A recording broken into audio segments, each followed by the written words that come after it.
Hello, sumo fans. We're back. It's May. Are you excited? I just like May in general. I know, right? The weather's finally nice. It's just like, okay, now we're actually in spring. It actually feels summer, like sumo time. And there's a lot to look forward to in May, I think. There's a bunch of stuff that we have coming up. We have some questions to answer. We have a Yokozuna run. And we have 2 or 3 people who are going to be in range of some really good fights. Right. So all of a sudden, we started off in January a certain way, and now May is sort of the start of how the whole year will wrap up. It's the beginning stage, so to speak. So before we go into our 42, I just want to mention that the Rollertown Sumo extravaganza was pretty awesome. The Sunday Morning Sumo Show guys were doing the commentary, which, JJ didn't expect to be there. It's so bad. I feel bad for him. Kind of busted his shoulder in his first match, but boy, did that really kick up the commentary a lot. Those guys were excellent together in person. So I recommend you check it out. It's well worth your while, and we will put a link in our description section. You still got a week before the real sumo, big sumo, pro sumo, Japan sumo starts it up. So this is like the perfect opportunity to check out, I think, like some of the best of the American amateur sumo scene that's out there, because they got people from all over. And they've really improved so much, even from last year's Rollertown. I was pretty shocked. I'm like, they get wow. better and better. Yeah, There's even New York Sumo. There's the Empire Sumo Club, which I didn't know about. So pretty cool. Yeah, I think we're gonna get to the point that like some of the people locally are gonna be as good, if not better, than some of the people on TV. Yeah. Wistful thinking, maybe. Perhaps, but we are that type of people. So anyway, let's get to our pro guys, our buddies here. Hoshoryu, the Yokozuna, obviously maintains the same rank. We'll be able to say that mostly. If another Yokozuna pops up, it could go between East and West, but once you hit this rank, it's do or die. You're Yokozuna or you're gone. So, anyway, I feel like when he was going into the March tournament, he already kind of had a butt on his mind. Like, he was hurt. First tournament, had to do all the ceremonies and learn all the stuff. So it was kind of like, give me a break. In May, this is really the first time to prove himself. Is he the Yokozuna? And so the full weight of expectation will be there in May. Everyone's who gave him a pass, they're not going to give him a pass this time. That's for sure. Yeah. So the good news is there's been a lot of training between the YDC Soken, I think it's called. It's like the Yokozuna Deliberation Council, has there be a practice session. He showed up and just thrashed everybody, which is a very good sight. Absolutely. He was doing pretty well during the spring tour. Mm-hmm.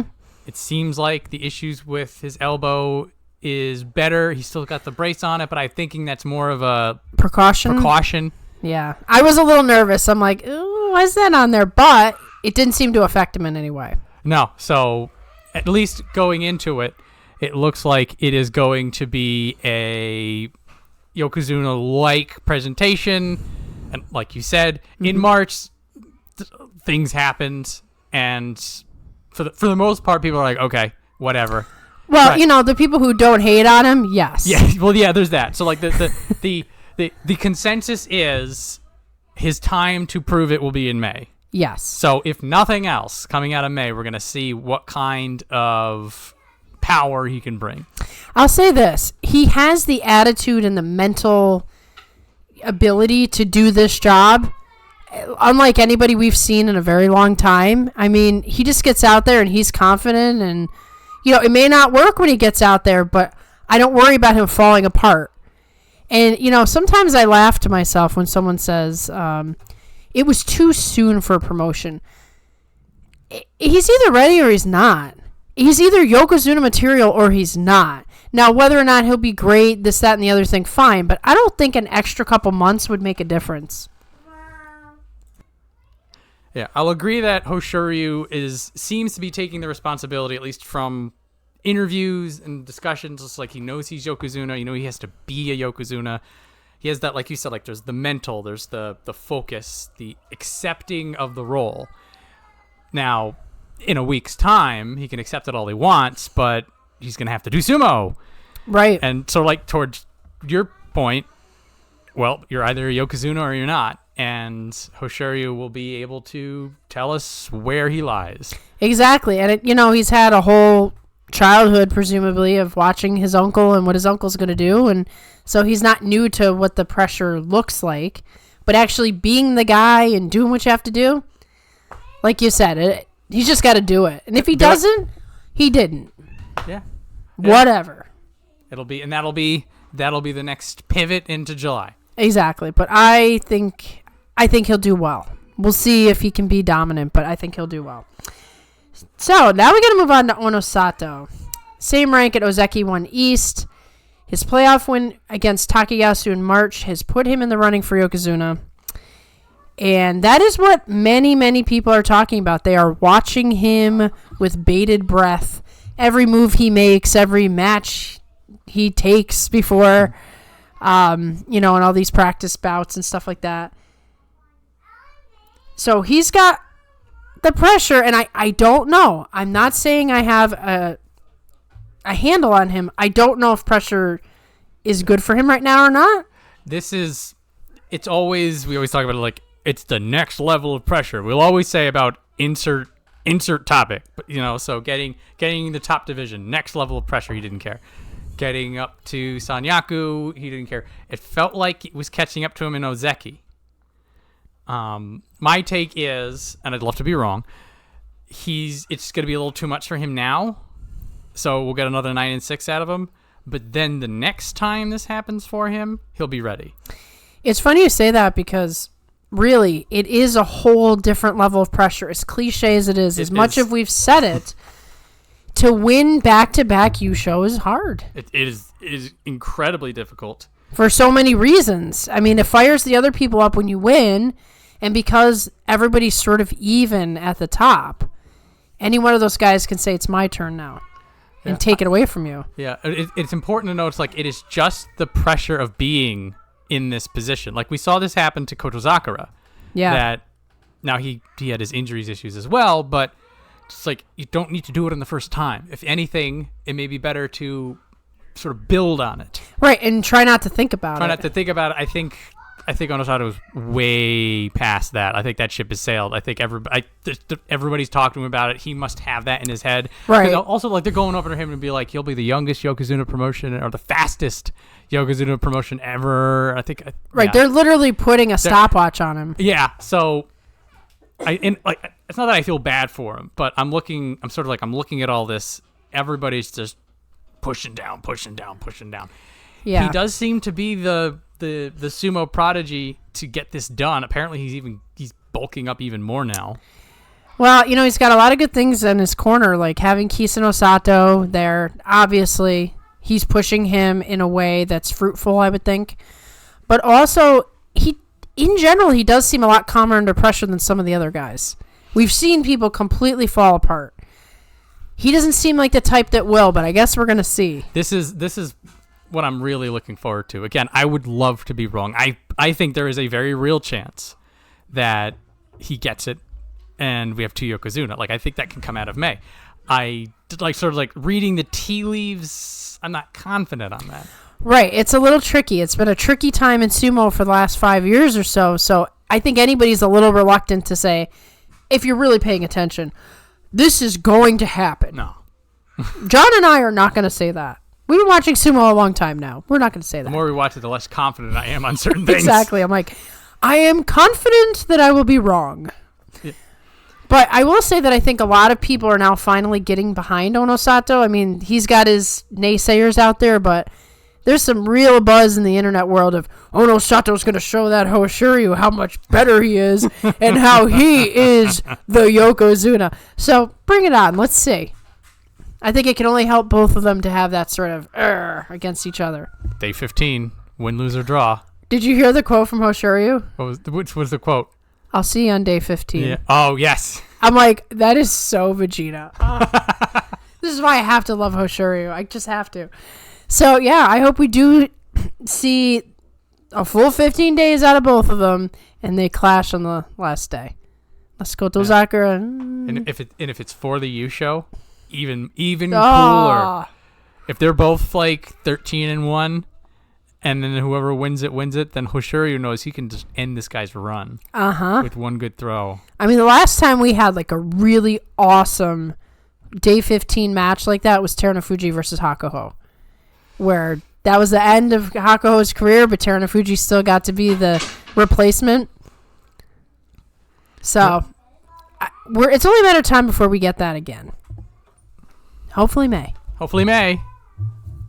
So, anyway, let's move on to Koto Sakura, who I feel like is getting left in the dust now. All the talk is about Hoshoryu. All the talk is about Onosato. And it was Koto Sakura who was on the run. He was the first one. Yeah. And, now everyone's just leaving him behind. They're like, yeah, that's nice, buddy. What have you done for me lately? That is how it goes, isn't it? It is. It totally is. So his last, he got by the Kataban curse. You know, like he was on Kataban 8-7. It was looking real dicey. It would have been a tragedy to see him drop out of Ozeki already. He proved himself. He proved that when it matters, he dug in and he did what he had to do on a busted knee. We saw a side of him that he hasn't shown before that was very promising. That kind of toughness, that grit. Mm-hmm. And I think in a way, this is like kind of his best case scenario. Kataban's gone. Yep. No one's paying attention to him. He's improving his knee health, his general sumo. Like, he's in a position to just go on a tear. He is. He could be the shocker for everybody where you got your eyes on, those two guys, and here comes Koto Sakura to claim a Yokozuna run. And then he's on the run, and then Onosato's chasing. We could be in this sort of weird realm for a while. Like if we don't get a Yokozuna in May, we could just have this flopping of Onosato's on a run, Koto Sakura is on a run. It's going to be fun. It's going to be fun. I wouldn't mind a Yusho round robin between those three. I know, right? Meanwhile, Hoshoryu like, I'm still on top. I want to hear it. But, okay, so May is going to tell us whether or not the knee's in good shape. So, besides the Yusho, besides the round robin, besides all that other stuff, I would say the big win for Koto Sakura, outside of just keeping the rank, which he's already done, is if his knee's improving. I think there's sort of the collective fear that this is a more chronic injury. So if it looks like he's holding weight on it, if it looks like he's able to do his brand of sumo, as they say, even if he's not in the Yusho race, even if it's like a 9, 10, 11 winner, I would say that's the long-term win. Because, again, we want him around forever. Right. We don't want him, taking every ounce of ability he has and putting into this, I gotta go on a Yokozuna run right now. Like you said, there's time. Let him rehab yourself. Rehab it. So, and this is why I'm sort of thinking Koto Sakura has a lot of paths to success here. In the shadows, just do your own thing. Know what he's expecting. He doesn't have to go to his grandfather's grave and talk about how he's going to be a Yokozuna or something like that. I know. Dude, you set yourself up for that, man. I'm doing a shoveling gesture right now. Yeah.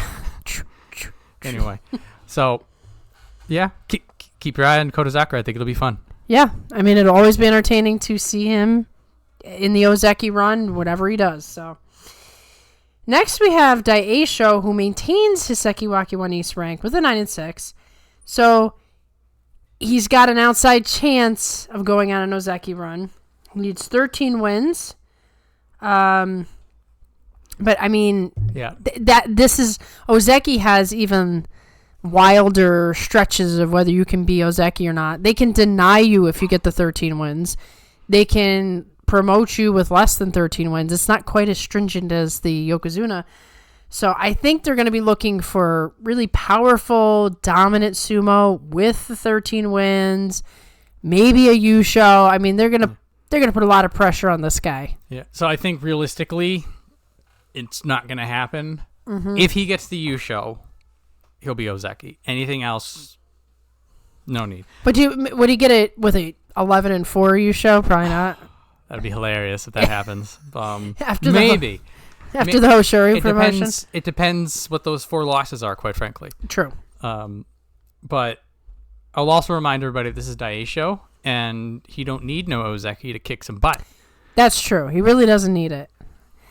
He is the guy that he's in every fight. He gives it 100% every fight. If you're having a good tournament, you have to be worried about fighting him because he is definitely going to give it to you, and he's really wrecked some guys' tournaments. And everybody kind of forgets about it.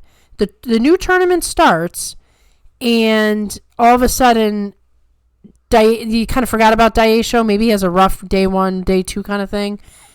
Next thing you know, he's cleaning house. He's beating your favorite guy. And once again, you've been cursed by Daisho. So his key also has not been winning Usos. It's been consistency. Yes. It's been, I'm in the Sanyaku. I'm now Mr. Sekiwake. Yep. You can't get rid of me. I'm too good to get knocked out. Yeah. And so, really, if he just keeps 9-6ing forever, why not? And couldn't think of a better guy to do it in the current roster. Right, especially because as a pusher thruster, now all these guys are beat up, all these guys are hurt, but pusher thrusters have a rough go of it. They are getting slammed around, slapped around, breaking everything as they try to go forward. You know, maybe this is the best Daisho can ever do with his style of sumo. There's no relaxation part of it. There's no grab the belt and just walk a guy out. That's not going to happen. So he's doing pretty good, I think. I think he's doing pretty well for himself. I think we're going to continue to enjoy Daisho wrecking some fools in May. Yeah. So keep on keeping on. And don't worry about this Ozeki thing unless you just absolutely run away with it. Right. Which, with all these other guys, it just doesn't seem like the time. Yeah, a 13-2 means he's beating the Yokozuna or one of the Ozeki. Right. That is, I would love that, by the way. But this is the kind of reality that Daisho needs to enter, just for the context. Right. And it's like, it can only be him, because if a couple of guys are doing that, that means the Yokozuna and the Ozeki are falling apart, and I don't know that we necessarily want that either. So for the stability of the whole structure, we kind of need the guys in their ranks, like only maybe 1 or 2 surprises outside of the rank. Otherwise, you have chaos, you have no future, all that other stuff that people have been worried about. But I digress. We go to Kirishima, who is almost the epitome of what I just said. He was actually the first guy in this list to go on the Yokozuna run, and it destroyed everything for him. Absolutely destroyed everything for him. He lost Ozeki. He's been injured so many times now. This last tournament was scary. He got an 8-7. You know, so he's moved up to Sekiwake 1 West, but these injuries, there's a neck one. I don't know if there's other ones. They can pop up at any time. So there's no guarantee of consistency for him. Absolutely none. So where do you go from here if you're him? For the positive spin, an 8-7 in this Sanyaku climate, when you have absolute badasses going like nearly down to M5, M6, that is an accomplishment of himself. True. Allegedly, he says his neck is getting better. Okay. Which, towards your point, it can get better, it can get worse, it's sort of just always there. I think for him, if he can just stay consistent, look to his fellow Sekiwake Daisho for be consistent, find a type of sumo you can do that you can keep doing it and stay at Sekiwake. If he can manage that, then we can see the path forward to him redeeming his old rank. Right. But like we need that. We need to see from it's not even not from him. It's from his body. It's from his neck. You know, we need to make sure that he is capable. It's a tough thing because it's rough. You know, your body is what you need for this, but like you can be a good sumo mind. You can be the guy who trains. You can be the guy who's consistent, but you can't make your body not quit. If it quits, it quits. It quits. Yeah. I'm gonna hope that it is coming back around. And we did see in March those days of the Ozeki Kirishima came back, which is like, oh, he's there. Yeah. He was just fighting through whatever was there. If you're able to scrape your body through for 8 wins against this absolute roster of badass, I mean, look at the screen. Look at the screen. Where's the weak link on the screen? I know, right? Where? Who do you get an easy win off of? There are no easy wins, but he got 8 of these. One of these days, we got to pull up an old Banzuke where we look at, you know, when we had the 4 Yokozuna and stuff and compare the sort of consistency of the lower guys compared to, because I feel like the flip-flopping used to occur, in the Maegashira ranks the way it's supposed to. Unlike what we've experienced the last few years where it's like, oh, this guy's Ozeki. Oh, he's back down. Oh, this guy's going for Yokozuna. Oh, he's back down. This is a tough roster. That's my point. To, agree with you that if Kirishima can get 8 wins against all these monsters, then he must be one of the elite, right? One of the elite. So just another 8 wins, and we can just see him build himself from there. Right. Because you can't, up here, there's no scraping 8. Right, and there's no taking time off. Nope. In sumo anyway, but certainly not if you're up here. So best of luck to Kirishima. Hope his body does what it needs to do. And the next guy, we would say the exact same thing. Takayasu from Maegashira 4 East to Komusubi 1 East. Did we ever think we were going to see him in the Sanyaku again? I am just drinking this in like a rich milkshake on a really hot summer day. Mm-hmm. Just like, he made it. So with all the heartbreak we experienced with him not getting the U-show once again, this almost like elevates it a little bit because it's like, okay, his return to Sanyaku. We don't know if his body will hold up, but what if it did? What if he gets another shot at this? Like, his career could have been over 2 years ago, and there isn't another heartbreak. Like, isn't it better to get your heart broken than to never have done it at all? The fact that he just keeps defying all convention, the laws of physics, it feels like. Sort of in a different way from Ura does. Takayasu's sort of like, I'm just going to keep going. He's like, you can't do that. He's like, I'm gonna. Right. I'm gonna. You can't stop me. Maybe he never wins a U-show, but maybe he keeps getting very close. Very close. And people aren't going to forget him. It's going to cement his own unique legacy. You can be like, oh, he's a choker or any of this nonsense. It's like, the dude has a busted back. He lost Ozeki years ago. Most guys in his situation would have retired. And yet here he is still challenging for U-shows in this climate with all these tough guys. Yeah, he's going to be fun at Sanyaku. A lot of the fights that we wanted to see out of a game Takayasu we're going to get in the first week, which means if he starts falling apart, like, we still get the good matches up front. Right, we get a couple good matches in case he has to drop out. But there has been a sort of a consistency, and he's able to sort of bind his body together for long enough. So to get through the 2 weeks. It's like he keeps reinventing this. Yeah. He's going to be quite the coach someday. He can give all kinds of great advice. Yeah. So, I don't want to say I'm rooting for anything specific for him, just to have a good tournament and stay healthy and entertain us like you've been. Keep going. Yeah. That's all you can ask for. He's given us more than we deserve. Way more than we deserve. Thank you, Takayasu. So now, this was the question with the guess the Monza kid, wasn't it? Yes, it was. And now we got our answer. Wakatake Kage gets the promotion to Komusubi 1 West from Maegashira 1 East. His brother gets closed out. Knew this was a strong possibility, but it's gotta sting a little bit. But focusing on Wakatake Kage, 9-6. He started off a little under the radar, like, I don't know if this is going to be a good tournament, and he ended up turning it around and looking like Wakatake Kage again.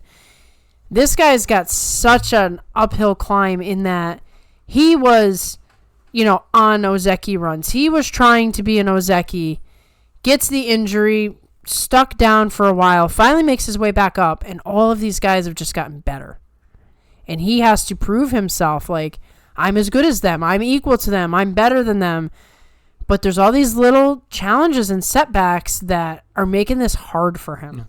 This is an important point, is that when he was on his not quite Ozeki, the level of the baseline level of talent was lower than it is now.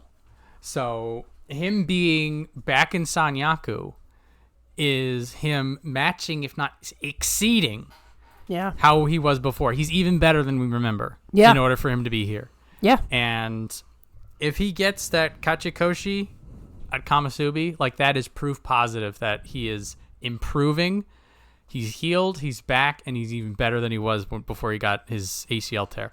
Right. So as we were just talking about a minute ago, if the Ozeki and Yokozuna live up to their potential, there's only room for one or two guys to have a standout performance. Will it be Wakataka Kage? Like, that's where the real fight is. It's like, will it be Takayasu? Will it be Kirishima? Will it be Daisho? Will it be Wakataka Kage? Who's going to take the wins off of the Yokozuna and the Ozeki? Yeah. If they're dominant and they're only losing one match and they're all 13-1 on the last day, well, all these guys, they're sunk. Yep.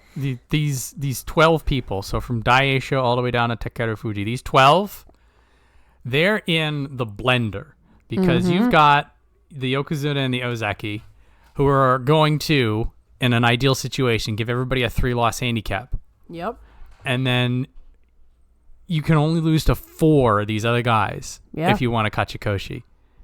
Which is insane to think about, isn't it? Yeah. You go to Gonoyama, you're like, well, you're going to lose these 3, and now you got to fight all the Sanyaku, and then you got to fight Takeru Fuji, Nichi Yamamoto, and Tamawashi and Hirota Umu, who all want your spot. And all these guys are different types of fighters. They all can win on one of their best days. You have to, like, have almost a perfect tournament just to get a Kachikoshi. This is where this spot right here is what's going to be most exciting about March. Yes. We got our Yokozuna run, yes. We've got our Yokozuna, yes. We've got this, that, and the other thing with some new people who are coming in that we'll talk about. But, like, the meat and taters of this tournament is how well or how poorly this chunk of people does. Right. And Wakataka Kage is the real big start of it. Yeah. I mean, he wants to claim what was once his, and he wants to get to that coveted Ozeki spot. But, boy, he's really got to bring his absolute best. Absolute best. And we're going to see the absolute best, and that's what's going to be so exciting. Which will only make all the top guys even better. Like, if Wakataka Kage starts, like, fighting amazingly out of his mind, they've got to be that much better to take him down. They've got to bring the game up. So this is very encouraging, but also very scary if you're rooting for one of those guys. Yeah, if your favorite's in that cluster, there may be some broken dreams. Yeah, you might have to live with the broken dreams for a while. And you might have to hate Samurai and Hoshoryu. I mean, that's usually how it goes. You know what? He didn't deserve it, okay? My guy's better. Okay, I got you, buddy. Just had a bad day today. You would have gotten him another day. Yeah, that's right. Give me another chance. Put me back in, coach. So anyway, that's the scenario for Wakataka Kage. It is also the scenario for Wakamoto Haru. Maegashira 1 East for Maegashira 1 West. Same exact record, gets just a little bump. I mean, I think it was fair if you look at it that way. Mathematically, it was fair. Mathematically, it was fair. Wakamoto Haru would probably need a special prize or something like that if he really wanted that. Right. And here's the thing. Like, there's just no room in Sanyaku. Absolutely not. Wakamoto Haru's had a lot of opportunities. You know, him and Daisho, they came up together. They were fighting it. This is before we had a Yokozuna, before we had consistent Ozekis. And his opportunities are just starting to run out. He's older than Wakataka Kage. He's a little bit more beat up. You know, we're not seeing the Ucharis anymore, you know. The spirited throws. He's looking a little worn down, but he's a fighter. So the big thing I will mention is, on paper, we have 2 sets of Seki, we have 2 Sekiwake and 2 Kamasubi, but in terms of talent, we might as well have 8 Sanyaku. Well, you know, it's funny because we've had that before, and it wasn't real.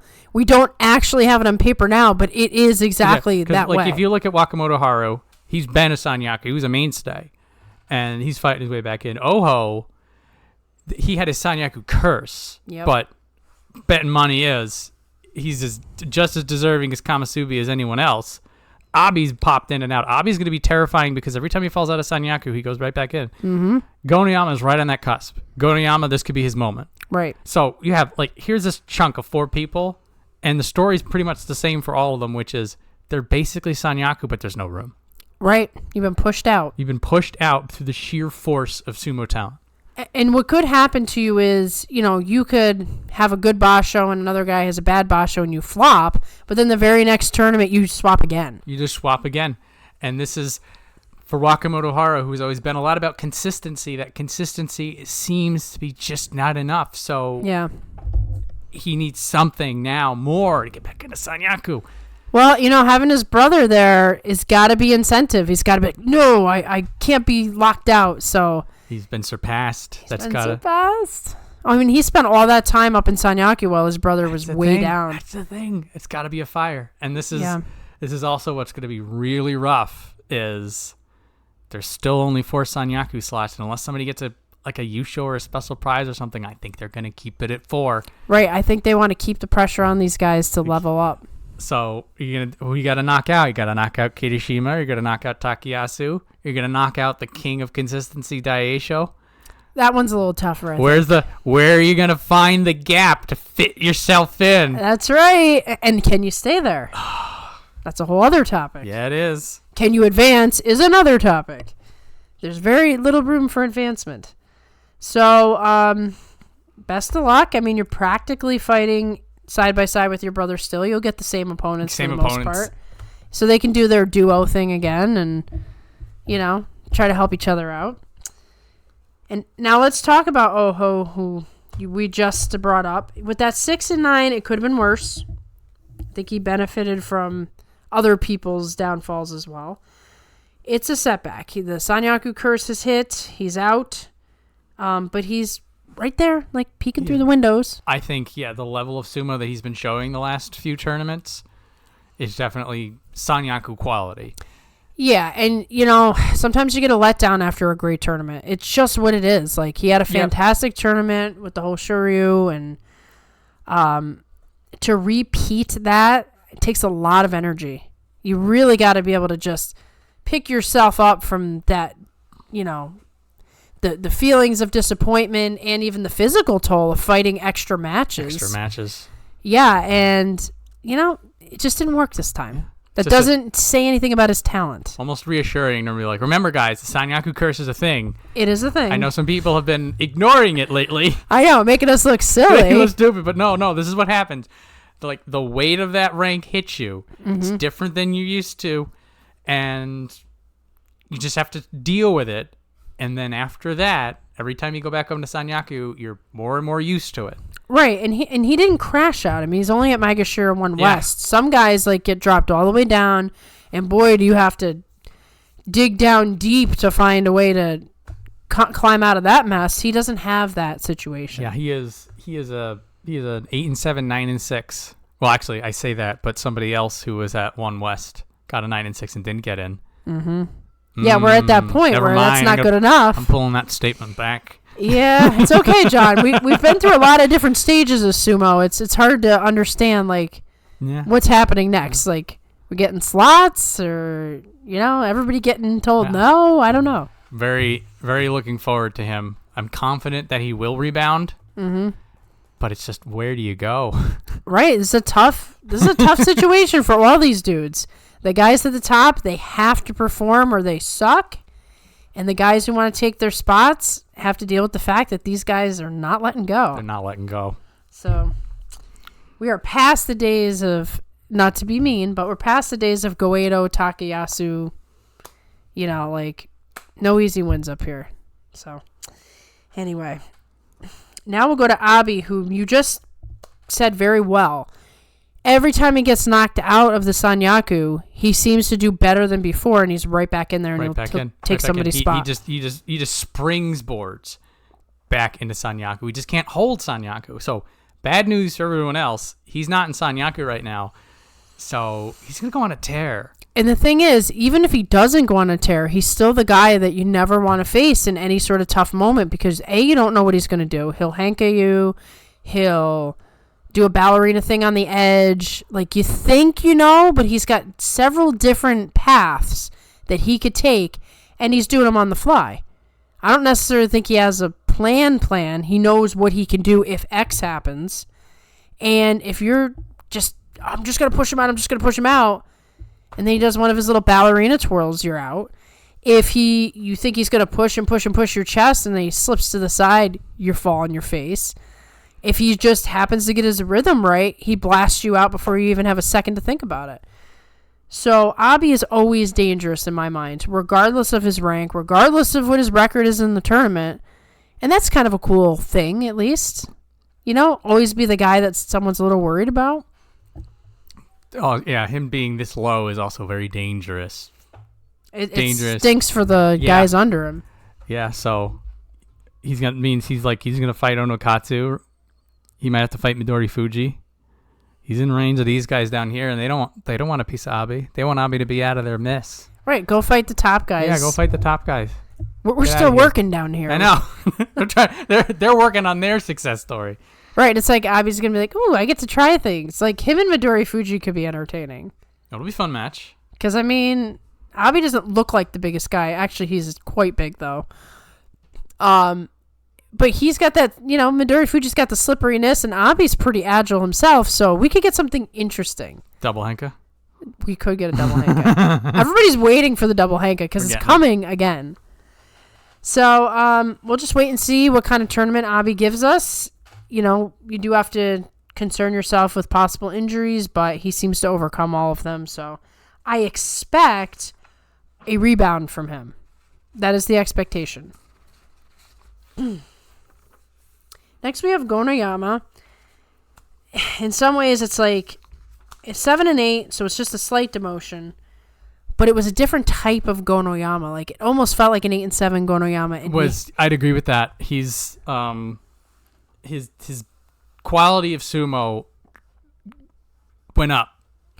And he's figuring things out. Right. He's just kind of stuck in this spot where he's improving, but not enough to be dominant. So he's stuck in the same place he was effectively before. 8-7, 7-8, they're kind of the same, really. So we'll have to see. Does he continue to do these sort of incremental improvements until one day, yes, I got it? Or is he going to have a breakout tournament? I don't know. Yeah. I think a breakout tournament for him would be like a 9-6. Yeah, I agree. I think double-digit wins for him where he is well, that would be fantastic. Actually, I would love to see that. It's a tall ask. Yeah, and he does seem to be the kind of person that it's like pushing a little bit, pushing a little bit, and then like you get that little push that like you just sort of knock the support out, and then it just goes flying. Right. Exactly. It's gonna be like, you just broke the lock and the door swings open. And you're like, oh, I'm inside. Look at that. Yep. So that's the energy I get from Gonoyama, and whether or not he's still pushing against the door, whether the lock's going to break, that'll be May for him. It's tough because you do wonder, is he good enough? Like, he's found himself in this decent position, in the Banzuke, but we talk about all these top guys. Do you see Gonoyama with them? Not right now. Not feeling it right now, but, we'll see. He had to be good enough to get this far up. He did. There's no weak links up here anymore. And if he becomes one, he's gone. Exactly. So once again, we wish him luck. It would be nice if he surpassed our expectations, but a lot of guys, I feel like, are going to be right on expectation unless craziness happens.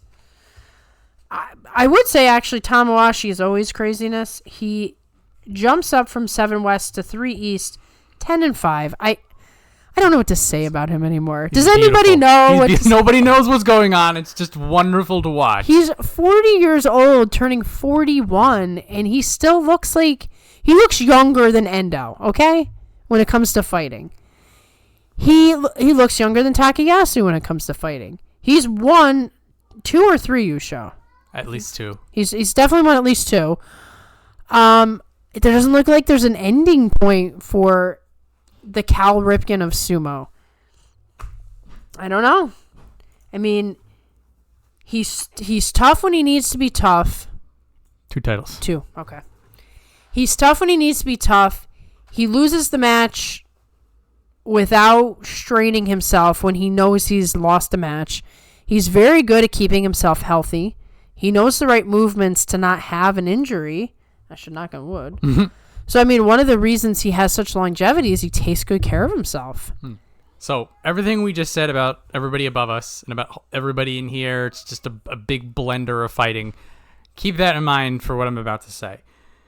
So, Tamawashi, like, a few months ago, was talking about how he wanted to get back into Sanyaku. And we were like, ha, ha, ha. And, like, I interpreted that as, okay, he's still in it. Because there was a moment there where, like, we thought he was going to fade out.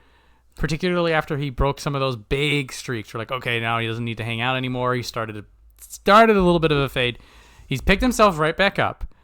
And here is the first opportunity for him to actually make good on that. Can you imagine? If he does wildly well, 10-5, 11-4, there would be an argument for him to actually be in Sanyaku and accomplish that wild feat. And I'm guessing there's some record to be had if he does that. Potentially.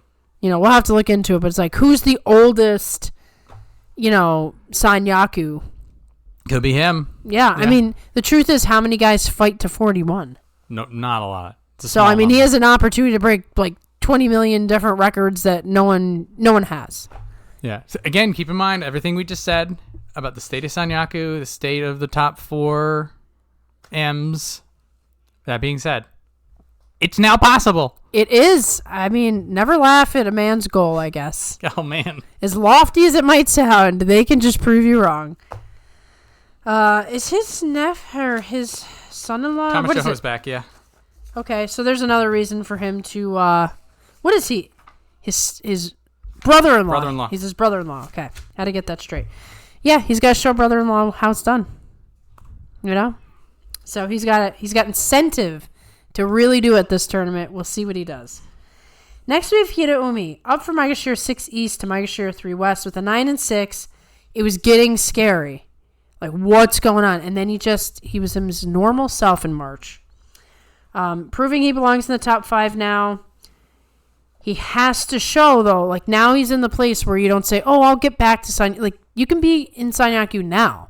You're Maegashira 3. Exactly. If you're one of the guys who has the breakout tournament amidst the chaos, you're definitely getting Sanyaku if you beat a couple of those guys.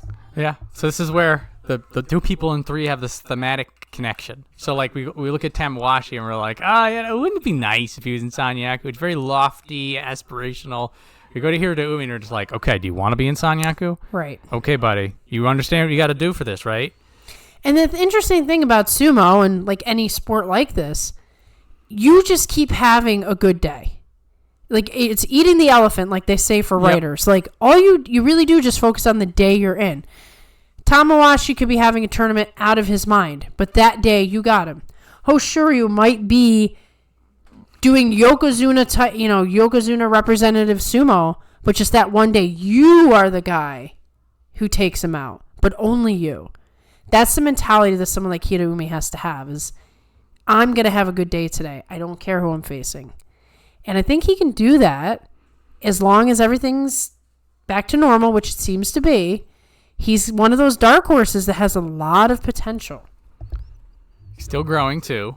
He's growing. And he does have that lay it all out on the line kind of tachi, so he's not going to be afraid. Right. That does work against him in yes, that, people like trickery on him. That's part of what he needs to work on. That's what we're going to find out. Maybe he needs to hanka somebody. I went from, like, absolutely despising the hanka, thinking it's a cheat, to being okay with it in certain circumstances, to being like, all right, whatever, to almost saying, a well-timed hanka every once in a while is good for you, and I'll tell you why. I don't like it in certain scenarios, but if everybody sees you as the type that will always go headfirst in, and they decide to hanka you, now it's like you're getting screwed. But if they don't know, if you just put doubt in their head, I'm not saying hanka all the time, but if you put just enough doubt in their head that he might hanka, then they might have to meet you a little bit differently. So there's some mind games in here. I can almost see why they didn't ban the hanka, I'll say. Now, I don't want to see Hiraumi ever hanka, but it'd be nice if he made somebody think he might. I don't know what that would look like. It may also be useful to just go for a blind leg pick just to throw people off. Just one day. Love the leg pick. You just be like, I'm going to lose this guy anyway. I'm just going to Ashitori. And then everybody afterwards is like, did he just go for the leg? That would be awesome if more wrestlers, like the lower levels, if they had to fight a big guy, they're like, there's no chance. Let me do something absolutely insane. We would be entertained. Everybody else would be thrown off. It's a great opportunity to make people question your tachi. There you go. I'm going to get some hate for this take. You know that, right? Don't actually do leg picks. It's really hard to do. Yeah, and you look foolish when you miss. You look foolish when you miss. It's very difficult to do, and you put yourself in a very compromising position where they can stomp on your head. Exactly. So, exactly. That being said, we're having fun. You've got nothing to lose. Just go do it. Exactly. Nothing to lose. Do whatever you want. We don't care about rules around here anymore. Okay, so now we have Takeru Fuji, who's a very fascinating wrestler to me. He's up for Maegashira 6 West and Maegashira 4 East. This is a career high rank for Yes. him. Yep. It still doesn't feel that way because of how he debuted. It felt like with that debut, he was just going to cruise right up to Sanyaku. And in my head, even though that never happened, I still see him as someone who was in Sanyaku. It's crazy. Well, I've got good news for you because now he's fighting the Sanyaku. Yep. This is the tournament that he doesn't have to wait until he's in Yusho contention. We can finally see him fight the top guys and see what he's got. From the word go. Yep. And so we are going to get those questions answered. We're like, Yes. Takeru Fuji. And there is that feeling. It's like, oh, yeah, he belongs there. It's just like, we're going to find out. Right, we don't really know. It's like, oh, he can expose all the top guys. It's like, we're going to find out.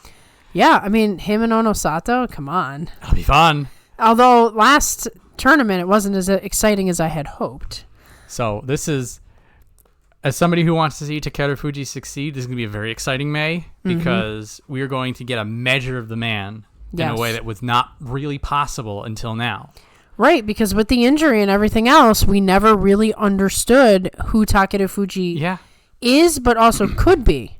This was also the similar rank that, like, when Wakataka Kage came back, we're like, okay, here's when we're getting the real match. Now we get to see where he is. Yes, it's just like that. When you get to 4 and higher, you're like, okay, now with the best, we'll be fighting the best. There's only one winner. Yep. Go get him. Yeah.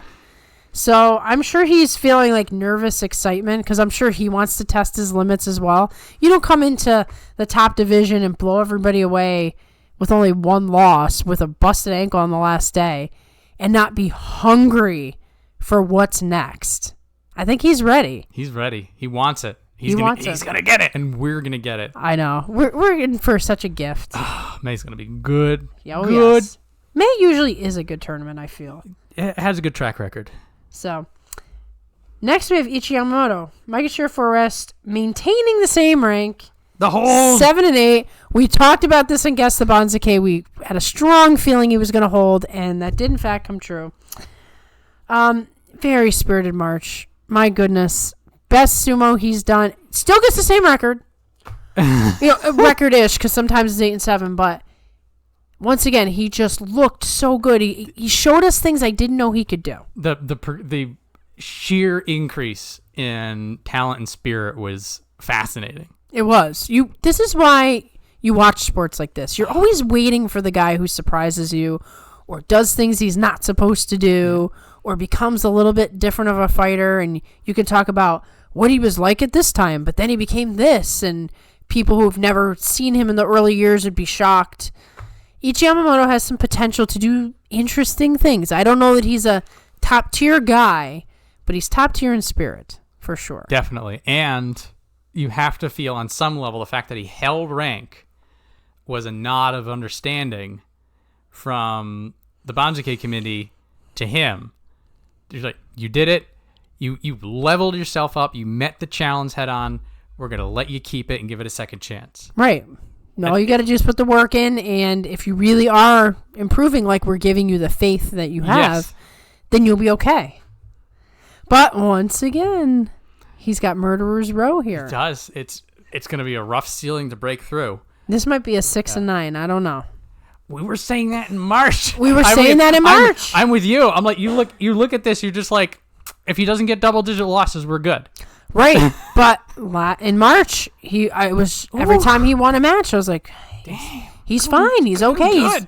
His footwork has improved immensely. His variety of technique and just sort of his sumo ring sense, he's learning. He's a student of the game for sure. Yeah, so it'll be his own little story. It's another story, another thread going through May. There's a couple of guys, like, they got their own path. They got their own path going on. You're just like, what's going on over there? It's just as interesting as that main event. All right, let's get to the storylines on the side. I know. Here. We don't need the main guy. B plot's just as good as A plot this time. Exactly. Plenty of that in this roster. Which Ura, our next guy, fits that description perfectly. He also maintains his rank with a 7 and 8, which we thought that would happen. Like, if it happens with Ichi Yamamoto, it's going to happen with Ura. 7 and 8. He's loved. I mean, any chance they can just give him anything good, they're going to do it. He earns it too, but like there's a little extra of the fans love him. Just give him what he wants, you know? Dude did all sorts of acrobatics in March. I feel like the X factor for him was just like, damn, that was fun to watch. Well, that's it. He's the most entertaining man in sumo. So some people will come and the Ura match is the only thing they care about. Like if you're trying to get your friend into sumo, right? What match are you going to tell him to watch? Ura's a good one. Midori Fuji is a good one. Right. Now, you might say Hoshoryu because I do think Hoshoryu is entertaining. But you don't necessarily know that one day is going to be the day he does something good. Ura's going to give you something every single day. He might even lose, but you're going to be like, wow, that was awesome. Like the 3 rolls. You know, like somebody who's never watched sumo is going to be like, that looks like it hurts. Is he okay? And he just bounces back up. Majin Buu, like I said, never hurt. So, I hope we have Ura forever. Can he be like Tamawashi? That'd be fantastic. Glad that he held, because we'll get all the same matches again, pretty much. And, Ura surprises every once in a while. He may turn this around. He may get an 8 and 7. Please continue to enjoy Ura, everybody. Yes. Every tournament, every match. Buy all the Ura merchandise you can. Support this man. And he loves the crowd. Like, he's the guy that is performing for the crowd, no question. Like, he notices when they're freaking out. Some of the guys that either messes them up or they don't, they're so in the zone. Ura loves it, so cheer loudly. And even our next guy kind of fits this mold a little bit is Chio Shoma. He's down from Maegashira 2 West to 5 West, 6 and 9. The beginning of that tournament, especially with that Hoshoryu win, we almost thought, like, what is happening? And now reality is back. A little bit of reality is back. I mean, he didn't get knocked down as much as he could, so math-wise, yes. Once again, I think it was very fair math, but in some scenarios, they could have really, really punished him, but he's earned his place here. He's fighting in the top like he belongs, and when the last time he was at Maegashira 5, he was 9 and 6 again. So recent history puts him at an advantage at Maegashira 5. And they're going to want to match him up against Hoshoryu again. Inevitably. It's happening. Get your popcorn out. That could be a double Hanka, because Hoshoryu is not afraid of that. It wouldn't be like an obvious one, though. He would do that little shift. And if they both do it at the same time, something weird's going to happen. Either way, Hoshoryu is going to be primed and ready for anything. Oh, my goodness. He's going to want that match so badly. He's going to want to pound him into the ground, honestly. So, if anything else, Chio Shoma's going to give us that. We get that out of him. And the other 14 days will be good, too. Yeah, of course. Yeah. But that's the one day we're like, when's he going to fight Hoshoryu? Guys, is he going to do it again? Be somewhere in the first week, right? It might be like, the first few days. Everyone's like, let's just hurry up and get this match out of the way because we really want to see it. We'll see if the trickster can continue to defy his age and sneak in. His revival has been great. Yeah, you got to have these, even the older guys. You've got to have these moments of rooting for the absolute underdog. So, now we have Oshoma. Maegashira 6 East, up from 8 West, 9 and 6, the reverse of our buddy Chio Shoma here. So, he's been a little all over the place. Like, he started off hot, thought he was just going to keep going up, and then some weird stuff happened in the middle. Could be to do with his own personal life stuff. And he found himself sort of floundering around, and now it looks like he's back to the path he was on when he first started. There's signs of evolving sumo. He's got to move. He's got to get on the belt. And May is really his first test because, he was doing the slide back and then March was good. But we always say you need 2 basho to prove that this is a thing and not just a fluke. Yeah. His lateral backward sumo and stuff like that, we sort of, reality kicked in for him that, like, that doesn't work higher up. Right. And so then the question is, how are you going to handle this? In March, he gave us that little taste of Now we're doing belt work. Now we're doing different things, but keeping that lateral movement. Like you said, we need 2 tournaments to make a pattern. Right. So May is when we find out, okay, if you combine the moving backwards, the controlling space with the ability to go on the belt and drive forward, that having both of those tools in your belt could give you what you need to go even higher, to go higher than you got before and to stick. This is the kind of stuff that if Shonan no Umi was able to keep it together, like that was the double threat we were thinking from him. Oshoma's not as big, but he does have that size advantage. Right. He's not a tiny guy. Well, we'll see. I mean, do you think he's still figuring himself out to some degree? This is evolution. This is him sort of like absorbing the state of the top division. Right. He has to make adjustments based on that. Making adjustments, realizing where he needs to improve. He's filling the holes in his games. Like these are the steps in the process we want to see from somebody who's getting better. Right. Not everybody's going to shoot up to the top the second they come in. Like there's going to be bumps in the road. Like you said, he's kind of having a normal evolution. Normal evolution, but it's positive. Like Right. he's figuring it out. He's getting better. He's getting stronger. And in May, we're going to see if that is going to allow him to push further up against this already overcrowded top 5. Right. Or if it's going to start to push back down on him. Right. I mean, he's just outside of the top 5, so he's going to get a couple of higher level matches, but he's low enough down that if he's just consistent and stable, he could have a good tournament, and then July is where he'll be going up against the top guys. Could be the long-term plan for him. Yeah. Like you say with many guys, just day at a time, do your brand of sumo, all that stuff applies to Oshoma. Okay, now we have Tobizaru, who's been going through quite a roller coaster in his career.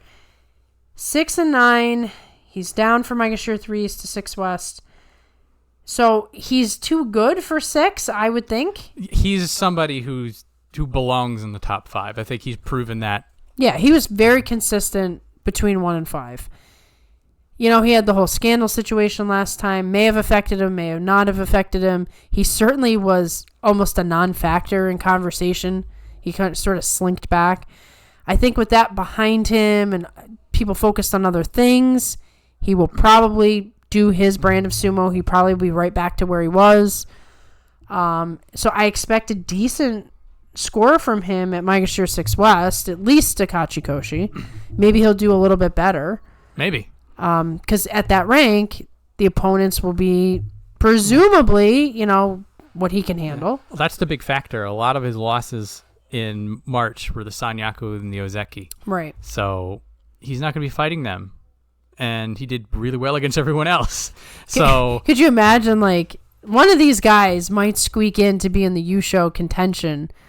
It'd be funny if it was Tobizaru. Yeah. Well, I mean, if he's like 9-2 going into the last week, like they'll give him Daisho. They'll give him because before Kodazakura, Onosato, and Hoshoryu do their round robin at the end of the tournament, like they're prime for just knocking down these would-be cup holders. Right. So you could have some scenario where Tobizaru is there on like day 8. Yeah. Yeah, he can be in it, and then he goes from 9-2 to 9-6, and then we just say, oh, he had a decent tournament. Tournament. You forget all about the fact that he was in Yusho contention. That's what happens every tournament. Yeah, we should definitely. I'm going to add to the end of this. We take a guess on who's going to be one of the guys who sort of breaks out of the mold and is a surprise. Okay, so now we have Haku Oho. Very similar to Takeru Fuji. But he was there before Takeru Fuji. He went from Maegashira 9 East to 7 East, which is probably good. I still think he needs to slowly regain himself. He had a 9-6. We're still trying to figure out who he is. We're still trying to figure out what his potential is. He too, it wasn't an injury, but it was not planned surgery, but a surgery for prevention.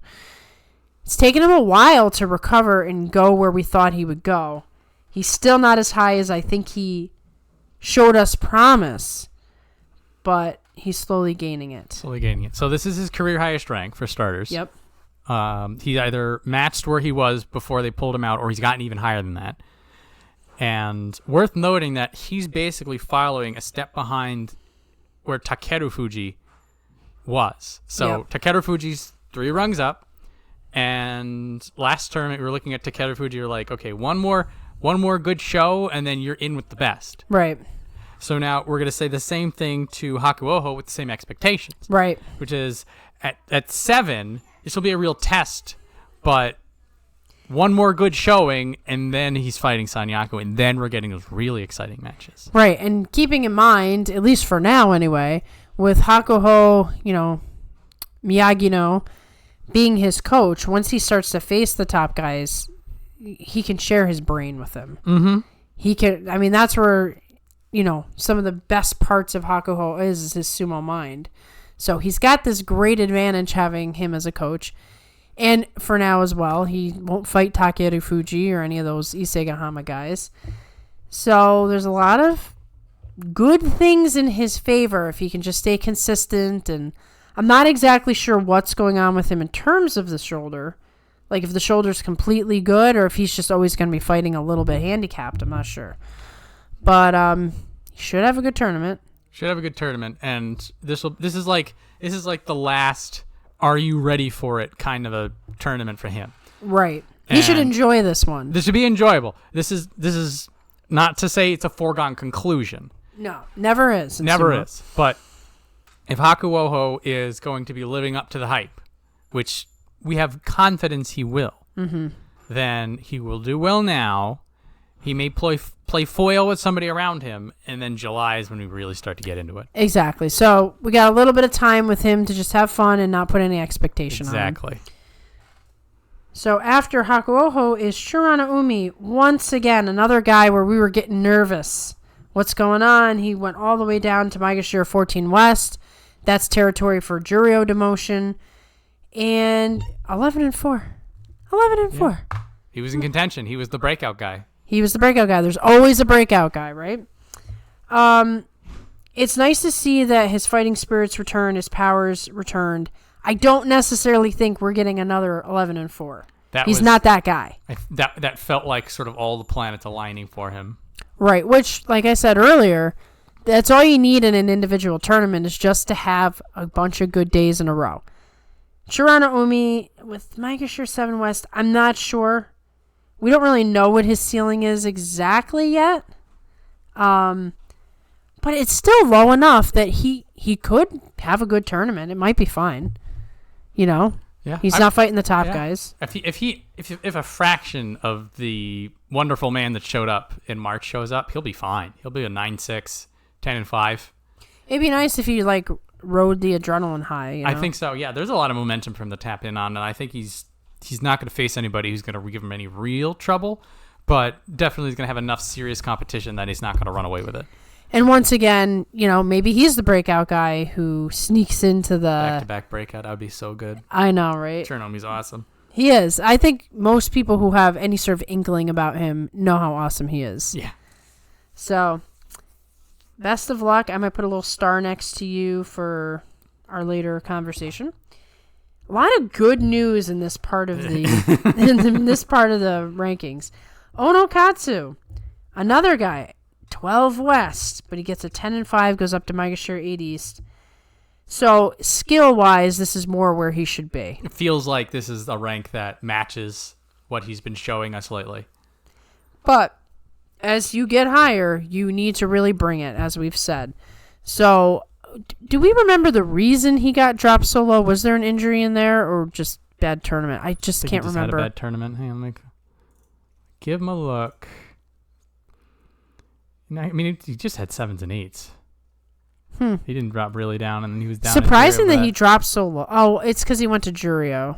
Yeah, well, he came out of Juryo. Right, that's what I mean. He was in Juryo, so he's just incrementally. Yep, and then he was getting his footing. He did pretty well. Getting his footing, did pretty well. So it's just a slow climb. It's a slow climb, but he has been improving every single time we see him.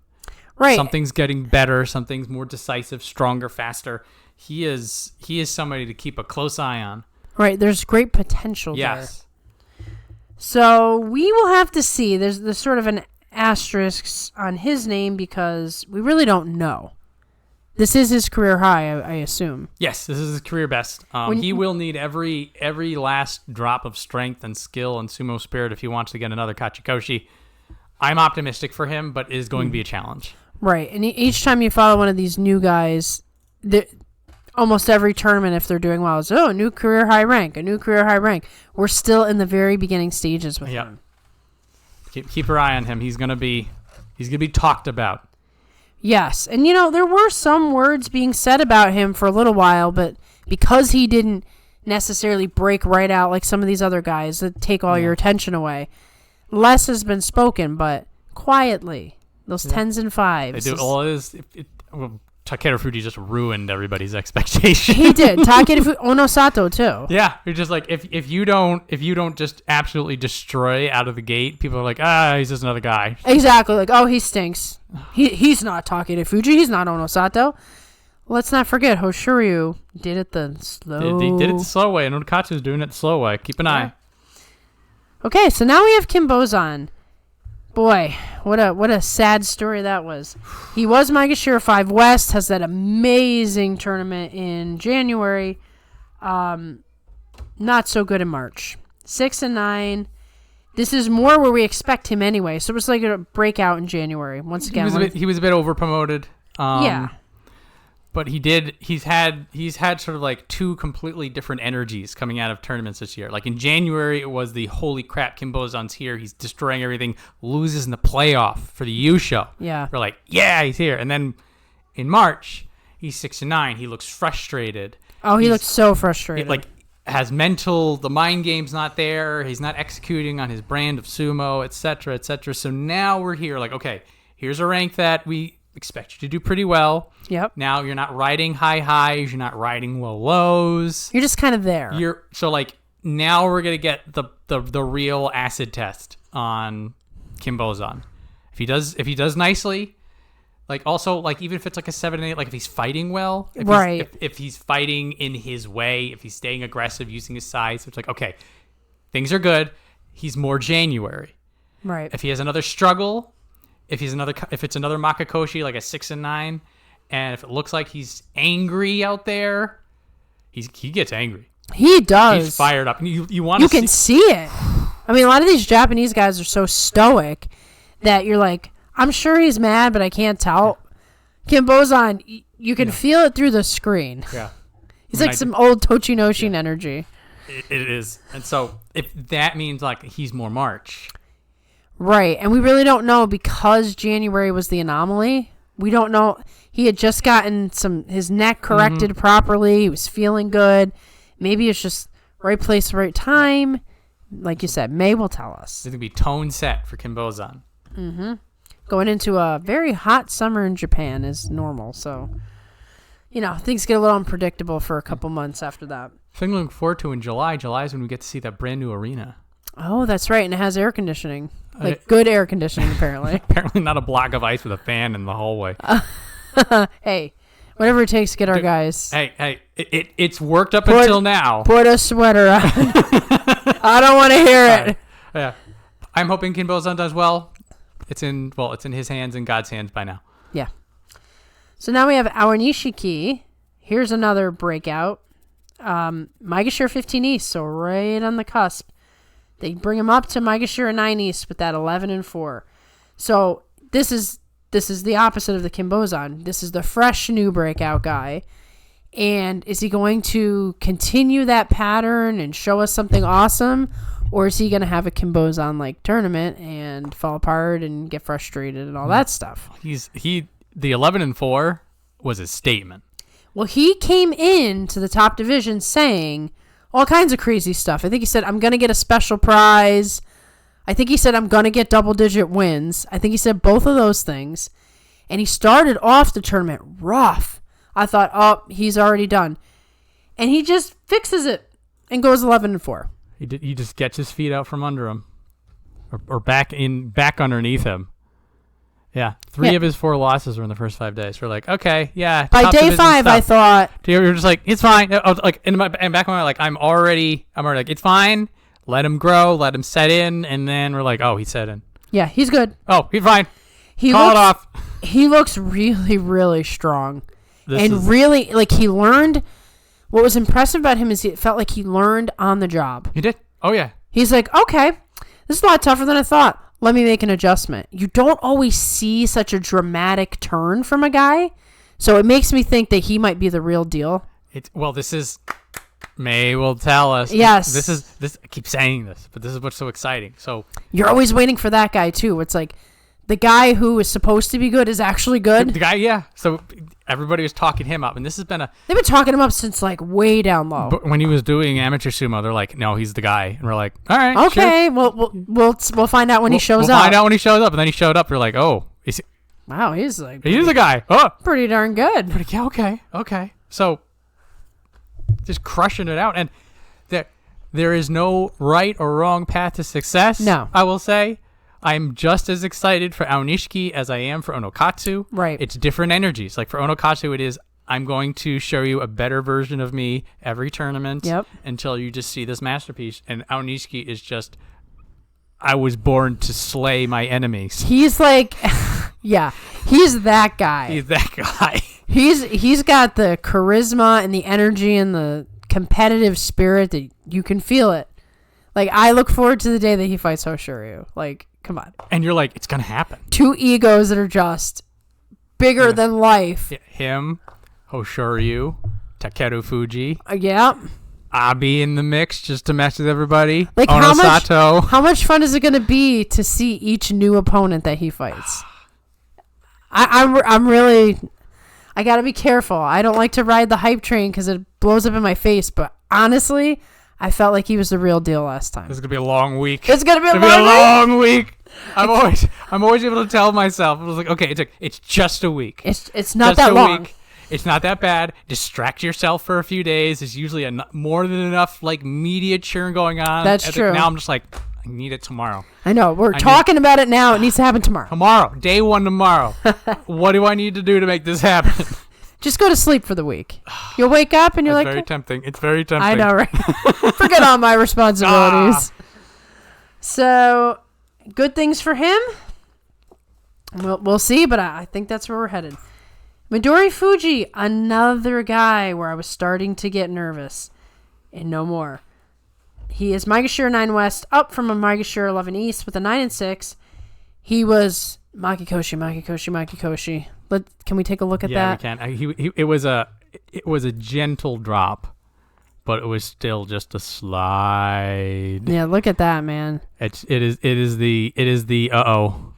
Actually, what did he? Yeah. This is. It was. He had an 8 and 7, and then for a year he was just falling. Now, 100% effort every time. Love watching him do what he was doing. A couple of 7 and 8 on paper, but an 8 and 7 in our hearts. Right. But it starts to add up. Right, because the thing is, even though we say, 7 and 8, not so bad, especially if you can hold the rank or whatever, eventually the math matters, and you math yourself into Jurio, and I was getting worried. Yeah, but now, the 9 and 6, the bleeding has stopped. Yes, put that tourniquet on there. We are moving in the right direction. Red belt energy. Interesting. I think the little guy should wear red, though. It just fits. I don't know. Maybe Enho started the trend. More popping colors. Yeah, I want to really see you stand out, Yep. So I don't think that his energy from before is going to change drastically, but we'll still get something. Yes. So, he's been trying a lot of altering his strategy. It looks like he really just needs to keep that Katatsukashi in there. I know he's trying a little bit straightforward stuff. And let me tell you, it is confirmed that he is the lightest weight in the top division, maybe in most of all of sumo. But he is strong. My goodness. Sometimes when he goes straight on with these guys, you're like, how is he pushing that guy back? Like, where's that coming from? Densely packed muscle. Exactly. So I think he should keep the Katatsukashi, and I think it's a good sign. If you see some Katatsukashis and you see them actually hitting, he's probably going to have a decent record. And then mix it in with the straightforward sumo, so then people don't know exactly what to expect from you. I think that's his best path to winning. If he starts messing around too much, it's just not going to work. That's where all those Makakoshis came from, was let me try this and let me try that, which is okay. But now I think it should be confirmed that the Katatsukashi is good for him. I think he had like 3 or 4 in March. Yes. Of his 9 wins. Now, Katatsukashi is a very difficult technique, and you need to be able to predict your enemy's movements, blah, blah, blah. He's also really good at it. Right. I mean, if you're that good at a move, just do it. Yeah. It's your signature move, you know? It is. I do sort of wonder if he sort of like realized that the arms race just started going up against him. Everybody's just like, don't do this specific thing because that specific thing leaves the shoulder open. But he still gets some guys even if they know it's coming. Because he's that quick. If you're that good. Yeah, I mean, he's a little speedy dude, and he can just grab you before you even realize it, Yeah, he's well, if nothing else, he's moved back up. He's got confidence and momentum, and now it's up to him to keep finding his way forward. Yeah. And I can't believe I'm going to say this, but broken record may say same scenario as some of these other guys, okay? It's a small, unfortunately, because of the math, it's a small climb up from Maegashira 11 West to 10 East with the 9 and 6. But it has been a long time since we saw the type of sumo that Meisei gave us in March. This was a different beast, I'd say. This was powerful. It was aggressive. He had confidence. The confidence was a big part of it. And he was moving forward, and he wasn't relying too much on the footwork. Yeah, I mean, I don't know what was going on with him prior to, but he just sort of looked like he was shrinking back. And his training partner is Hoshoryu. So the question is, did Hoshoryu's, increases intimidate him, or was he worn out? Is he now like inspired? I mean, they train together all the time. And it just made me wonder, like, what is going on? You would think that this would make him better. Now that we've sort of seen his successful ways, it is going to be pretty easy to pick up on in May whether or not he's doing well or if he's sort of floundering again. Right. Because of that, if he has that bulldozer drive, if he's just like wrecking people again, or like, okay, Meisei's like, this is the pattern now. The pattern is Meisei's here to smash fools. Right. If he gets that little look in his eye, you know the look. Yep. Where it's like, I am going to destroy you. Then we know all is good and we don't have to worry anymore. But if he goes back to his weird lateral flailiness, then we're like, okay. Desperation pulls and then we know that he's sort of things worked and then it's misaligning again. But we're like Midori Fuji, like with both of them, it's like positive movement from somebody that looked like they were fading away. So we're just happy that they're doing well. Right, exactly. So we have such an optimism going forward. There's very few guys that we're like super worried about. Usually we have like a huge list, but yeah, well, a lot of these guys are on the upswing right now anyway. Now, as I say that, we have Shodai, which we have no expectation for whatsoever. He's fine. Whatever he does is fine. It's all fine. He is Maegashira 10 West down from Maegashira 7 East with a 6 and 9.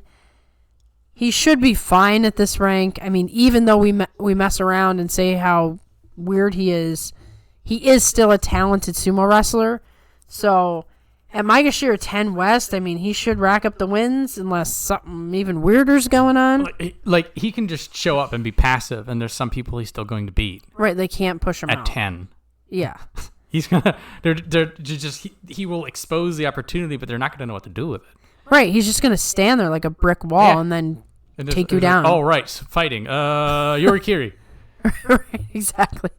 Yeah, I mean, something happened to Shodai. He really, it's hard to describe, but he really did earn his Ozeki promotion. He really was that guy that it made sense that he would become Ozeki, but you wouldn't be able to tell that now.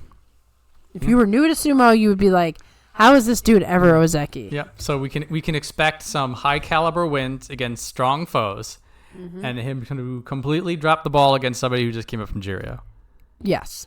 And the same guy, the same tournament, and everything is fine. Do not adjust your set. This is just Shodai, guys. Lord help us if he's the breakout guy, and he has to fight the top guys. He is low enough. He's low enough. He's low enough to get a good 9-1, and make us all wonder. Is Shodai returning to Ozeki? Is he back? The answer is no, but no. we gotta ask. Don't fall for it. It's a trick. I think I'm picking him now. I know it's hard. It's hard not to. It's done. Shodai, Right, you show. Let's do it. You got Shodai. That's right. It's too funny. You never know, though. You really don't. He's 10 West. He's so low. He's not injured. He could beat all the guys around him, and then all he's got to do is fight the top guys. A couple of days. Just a couple of days of giving it your all. You wake up, you have your Wheaties. You're like, yeah, whatever. Daisho, I got this. He can. He can. So, all right. We're going to not entertain that fantasy for too much longer. We're going to go to Endo, Maegashira 11 East, down from Maegashira 9 West with the 7 and 8. He's the one who gets kind of the bad end here. He gets a little bit more of a demotion than you would for 7 and 8. Some guys held, as we've discussed. But I think they do take certain things into consideration. And Endo is, oh my goodness, is he in bad shape. This is Ikioi all over again, but maybe worse. Every single time he loses his match, he's down for 5 to 10 seconds. He looked wobbly, woozy. I know his knee's messed up, but I think he definitely got a concussion as well. How do you even recover from that in time to do another tournament? I'm shocked he's even here. This is a guy. There's no quit. There was no quit. We had our 9 to 5 Endo back in the day, but there was some switch that got pushed in the last year that Endo was just like, you're gonna have to kill me. The thing about Endo though is even though he was 9 to 5 Endo, he never took a day off. It's true. So he wasn't doing OT, but he was like, I'm just gonna show up. I'll show up every day. I'll give you a half-hearted effort, but I'll show up every day.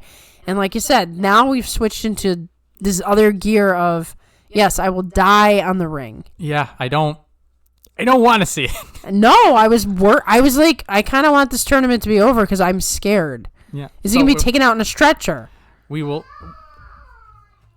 see if the first week, I think we'll get the energy out of him. If he looks at least held enough together by day 8, we're like, okay, we'll make it through. Right. But if he's doing what he did at the end of the last tournament, at the beginning of it, I'm gonna make some calls. I'm like, guys, we just can't. Right, how could a medical professional watch him and not say, "Can you please retire?" No. So, yeah, I think he's on serious watch, absolutely serious watch. Now, our next gentleman, Shishi. What do we say about? I mean, I can't even get the words out. Maegashira 11 West, up from Maegashira 13 East. With a 9 and 6, I've never seen an improvement quite like this, and yet he still was weird. So he massively improved. I thought we would never see him come back from Juryo. I thought wow, whoever this flash in the pan is, we'll never see him again. He'll be floundering around in the lower divisions, only to be a cautionary tale. He comes back, he storms back, but yet he's doing all these strange things like the claw and losing matches that are in weird ways, and he's still so very awkward. I don't know what to say about him. I just made a horrible realization. What's that? Shodai and Shishi are right next to each other. You want two physics-defying creatures that will now be colliding in the middle of the ring. The whole ring might just explode. Batten down the hatches when you got to the first half, because when those two fight, they will find a way to both lose at the same time. I know. They'll have to do a replay of who they both fall. They don't knock each other over. They just both fall. They'll both trip and they'll both land at the same time, and they'll have to do a Torinaoshi. Yeah. And then there'll be an explosion and they'll both fly out of the ring at the same time. They'll have to rebuild the dohyo, and it'll be the second Torinaoshi. Yeah. And it'll just go on for infinity. So it better be one of the matches that they might have to just call the day. Yeah, we'll do a rematch later. Yeah. Get out of here. But yes, his dramatic, wild improvements, the weird, uncut diamond madness that is Shishi. I have no idea what the heck we are going to get out of him. I don't either. Is he if this keeps happening, we can show up and then we have Frieza on our hands. I know, right? And he just starts throwing people into the stands. I mean, he's big enough that if he did hone and perfect his skills, he could be very dominant. But he's just so weird. Yeah, he's so weird. Or he's just 5'10" and he goes back to tripping over himself. I don't know. And once again, the whole cautionary tale comes up where it's like, he came back and he was awesome for a minute and then he was gone. He was gone. I don't even know. I think that's why they were so hesitant to. Well, I mean, I guess this math properly. For a while there, I was thinking he was going to get double digits and then we were going to see a huge jump, but he's still where I think he belongs. Well, we don't know. We don't know. We don't know. I mean, as it was, there's a lot of layering on top of each other going on in the mid to low, and like in terms of the Banzuki math, so it gets a little bit weird. I am deeply fascinated to observe this creature in his natural habitat, which is the dohyo in May. It is definitely, he's someone to talk about. You can put him in a category of his own, but he also fits in with the Shodais and the Uras, and not skill-wise, but just like you watch him because you can't look away. Like no matter what happens, you're just kind of like, he defies convention. Yeah, you're watching the whole match sideways because your head cannot straighten up. I'm like talking about him, and my head literally tips up towards the ceiling. We may optimistically get something resembling a pattern Perhaps. for him. So we'll be like, okay, he's consistent. I mean, if he's does really good again and he's still doing all this weird stuff, then that might be the consistency. I don't see Sanyaku Shishi, but boy, I've been wrong before, and you never know. You just never know. That will be an actual implosion. I mean, just think about Shishi fighting like the top guys. I mean, he might just be weird enough to surprise them. I don't know. it'd be also like he fights Kirishima, and then he just like lumbers forward, and Kirishima flies out. You're just like, wait, what happened? Wait, Kirishima is an expert tactician, and Shishi just decided to walk forward, and he won. Yeah, like okay, maybe he's got some powers that we're unaware of. He will convince everybody that sumo technique is a myth. I know. Totally, like hundreds of years of tradition just out the window. Out the window. Sorry, he just wins because he wants to. What? That's not how this works. I know.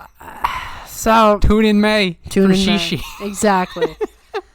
Atami Fuji, Maegashira 12 East, down for Maegashira 80, 6-9.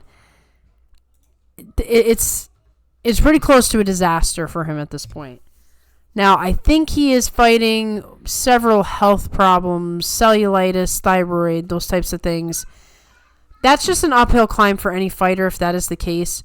You just aren't, unless you can really get it stabilized, which is really hard to do, you just aren't ever going to be as good as you could be because you don't have the energy.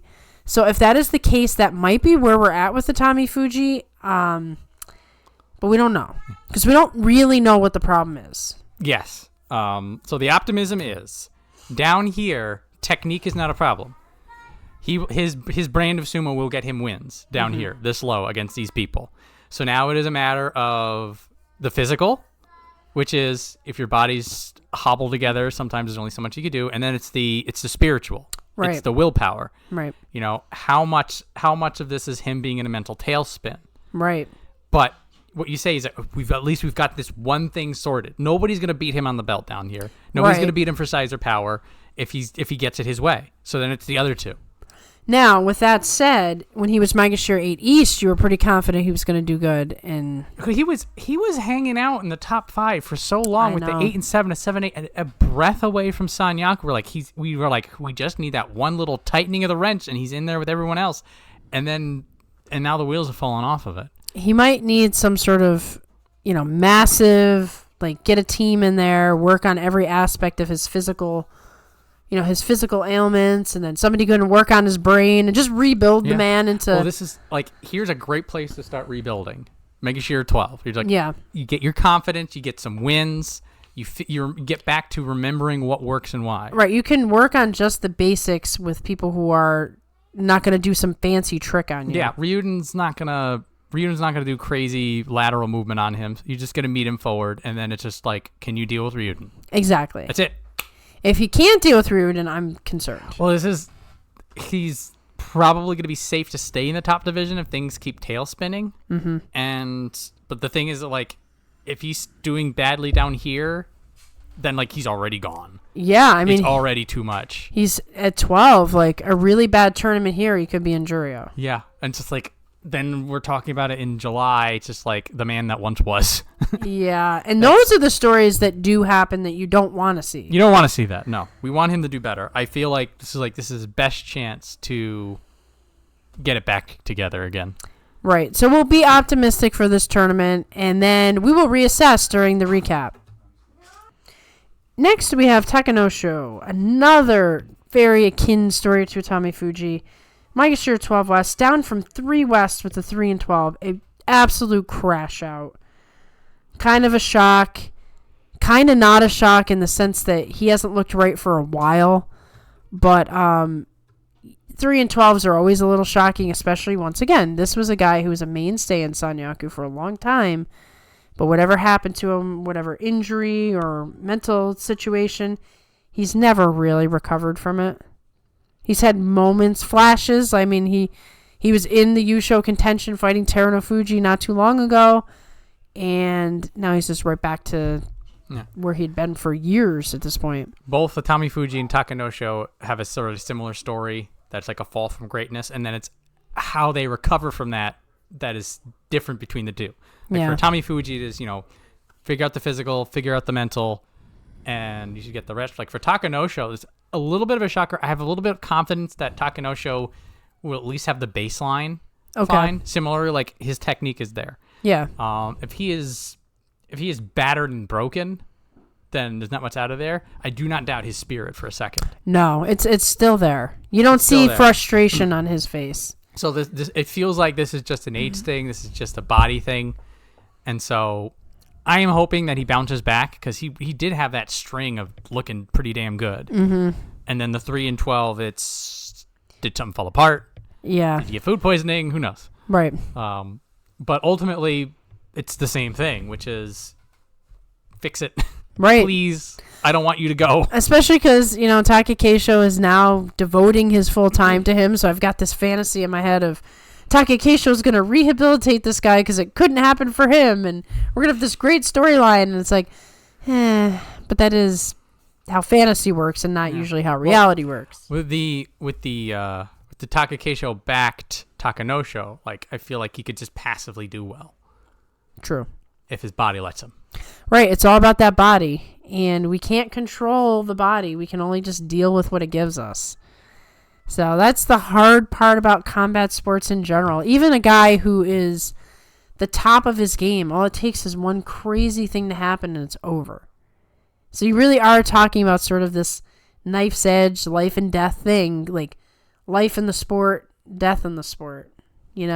It's sobering when you watch some of these guys lose everything. For both of these guys, first week, we're going to learn a lot. Yeah. We're going to learn a lot because we'll be able to get a gauge for how well they're doing. And if they are fighting as good as they actually are, 4 or 5 wins, easy. Yeah. Easy. Yeah. I mean, they could have great tournaments and we breathe a sigh of relief when it's over. That's the hope. That's the hope. Okay, Toki Hayate, Maegashira 13 East, up from 18 East. He gets that miracle 18th spot, another chance, another opportunity, and he does a 10-5 with it. He fights really well. I was really impressed and surprised by the efforts that he put in, the wrestler he was in March. I didn't know he had any of that in him. Pleasant. It's a return. It's a spiritual return of Koto Echo in a way. That little, that small man, strong man. You look at him, you're just like, oh, he's tiny. What? He just moved that guy. How did he do it? Yeah, I mean, I think he's going to pick up a bunch of new fans in the 42 Opinions I hope so. Subscriber list. He deserves it. I mean, most people were kind of like, yeah, Toki Hayate, whatever. Now they're like, Toki Hayate. Yeah, and then if he can build off of that momentum in March, or even if he's just like 7 8 and 7, just holds the line. He doesn't have to worry about falling out of Jurio with 8 losses. He's got a nice buffer. He's got the win. Getting that first win in the top division is like that big mental click. You're just like, I made it. I made it. I can do this. I didn't just slip in. I've earned my keep. Yeah, I think he's a great poster child for this whole thing we're talking about of the 2 tournament thing. This was a breakout for him. So we're not really sure, Was he just having a great tournament, or are we going to see this new form of Toki Hayate? No matter what, he is a small guy, so he's going to hit a ceiling way sooner than everybody else. But look at how good Midori Fuji's doing, considering. And it's nice watching Toki Hayate and Midori Fuji fight. That's very fun. Gotta let the small guys have some fun once in a while. I'm looking forward to seeing what he does. Yeah. I mean, he's just a positive. For right now, it's all anticipation and positivity and goodness until the first week if something... Yeah, well, it all gets sorted out. By day 8, you're like, okay, I know what's going on here. Well, you know what's going on, at least in their condition, but it is funny how day 10 tells one story and day 11 tells another, like with Yusho contention. Oh, yeah. That every single time it happens, every tournament, I know it's coming and I'm still surprised. Yeah, those last 5 days, everything changes overnight. Yep, you really can't. You couldn't predict, but in the moment, you'll see something like, I think Ono Sato's going to win this. But then he has some weird losses in those 5 days, and you're like, I am not confident anymore. And then he wins anyway, but you had your whole confidence shooken in those 5 days. So, Sumo's wild like that. And now we can speak about Sada no Umi in that sort of context. Maegashira 13 West, up from 15 West. How many times have we thought, okay, he's finally done, and then he brought himself back. He does. He's like, he scraped and claws for that 8 and 7, but hey, he did it. I think he is 36 or 37. Like, he's way up there in age. Survey says 87. So you're gonna. His birthday's during the Basho. Oh, okay. So how Bonus. How old is he turning? 38. Okay. We think 40 is definitely impressive, but 38 is also very impressive. How many wrestlers make it to 38? Super old. Him, Sadanomi, Nishikigi, Tamawashi. They're the old men of sumo. And Takada Fuji. Yes. He's in Juryo right now, though. Sad. True. We can't really count him right now. But so just the fact that Sadano Umi, who's going to be turning 38, has pulled this off. He's just holding the line. He's the veteran sumo. Yeah. He's showing you a glimpse into the past. Enjoy him. Absorb his lessons while he's here. He's slowing down, but he's not necessarily looking like some of the guys who are younger than him. Yeah. In January, he said, I don't belong in Juryo. And then the 8 and 7 in March says, I'm fine right here. Yep. So it is at this point as long as he can keep it thrashed together. Yep. Pretty much. And if he thinks he has a shot, like even if he goes back into Juryo again, but Juryo 1 or something, and he thinks he has a shot, he'll keep going. Which, very admirable. And he doesn't look that old. Some guys look older than they are. Sadano Umi looks kind of spry for his age. I'd say a few years younger. I'd say he's probably about 35. Yeah, I can see 35. I'm always surprised when it's like, 30. He's like the second oldest guy in sumo. Yeah. He's hanging in there. Keep at it, Sadano Umi. Yep. So now we have Koto Shoho, Maegashira 14 East, up from 16 West. 16 West. Got to do a little page flip there. 8 and 7, which sometimes that's all you got to do. Yeah. Stem the bleeding. Yep. Koto Shoho has been in a tailspin for quite some time. He's way better than he's wrestled. He's got this nice aggressive style, but sometimes he's got an off switch too. Yeah. It's like, what happened to the guy who barrels forward? I don't know what to make of him at all. The key for him is wrestled, which you had mentioned, because he swapped over to a more Kotozakura-esque fighting style in March. And this was sort of the departure from the Oshi push slam Viking sumo that appears to have failed him. Mm-hmm. Because it wasn't doing much for him. It wasn't doing much for him. So, I mean, the 8 and 7, it's not a crazy turnaround. But it's better than what was going on. He was doing it pretty well, and it got him a Kachikoshi in a place that he didn't seem to be able to get it otherwise. So I'm going to be keeping an eye on where his technique goes, because whenever you have somebody who morphs it like this, it's always a weird. Every time you show up, they're going to be a little bit in a different place. Right, because you train a certain way for years and years and years. So to make the swap in your career, even he's still young, but it's been enough years to make the swap now. You can go back to your old ways so easily and forget, no, this is the new way I want to fight. This is what I'm interested in, because if he can keep to staying inside, driving, grappling, belt, and then builds off of that, you're like, he went in there. That's the moment that you sat down and you're like, I need to change everything. Yeah. I mean, he's a big dude. He really could employ those Kotozakura-like moves and have success. He could. That's what I say, though. Like, I love the pusher thruster. I actually think that is the epitome of sumo, believe it or not. A lot of people prefer the throws, but slapping is kind of like the sumo way, but it's a risky way to fight. The consistency is challenging because it all has to do with how much power you have in the moment and what the other guy does. How do you react to that? I think belt sumo is a lot safer for consistency's sake. So if he can transition, maybe something good will happen for him. May will determine where he is in that process. Mm-hmm. Maybe March, he's just like, I got to do whatever it takes. And then he'll be back to slapping people. Maybe he's going to fully commit to the chains and techniques. Right. And maybe something else happens. Maybe he goes back and forth every alternate day. It's like, oh, I'm pushing today. Oh, I'm grappling today. I'm deciding in the ring. It's interesting to see how this is going to unfold, and we're not sure. But what we do know is he moved up in rank. He's no longer in immediate demotion danger. Right. And so he has a little bit more time to figure it out, at least in front of us. Right. We'll see what happens. Now we have our first returnee from Juryo on the Banzuke, Roga. Maegashira 14 West up from Juryo 3 East. 11-4 down there. The only reason he went down was injury, wasn't it? This is what we've proven. He looked, the 11-4, he's just like, I'm not done. I'm not a Juryo wrestler Get out of anymore. here. Bring me back up. The truth is, that's the best record he got in Juryo, I think. Like, he was doing okay in Juryo and slowly climbed his way up into the top division. That 11-4 is a statement. It is I'm better than this. Yeah, don't put me down here. So we have a lot of question marks in our head. Like, if he really is healed from the injury, we now know that's the only thing in his way. If he's healed from the injury down here at 14 West, he should do pretty well. He got a special prize out of that. That's right. I'm maybe a little overly optimistic for Roga, but I think Roga was really putting something together and then just lost it.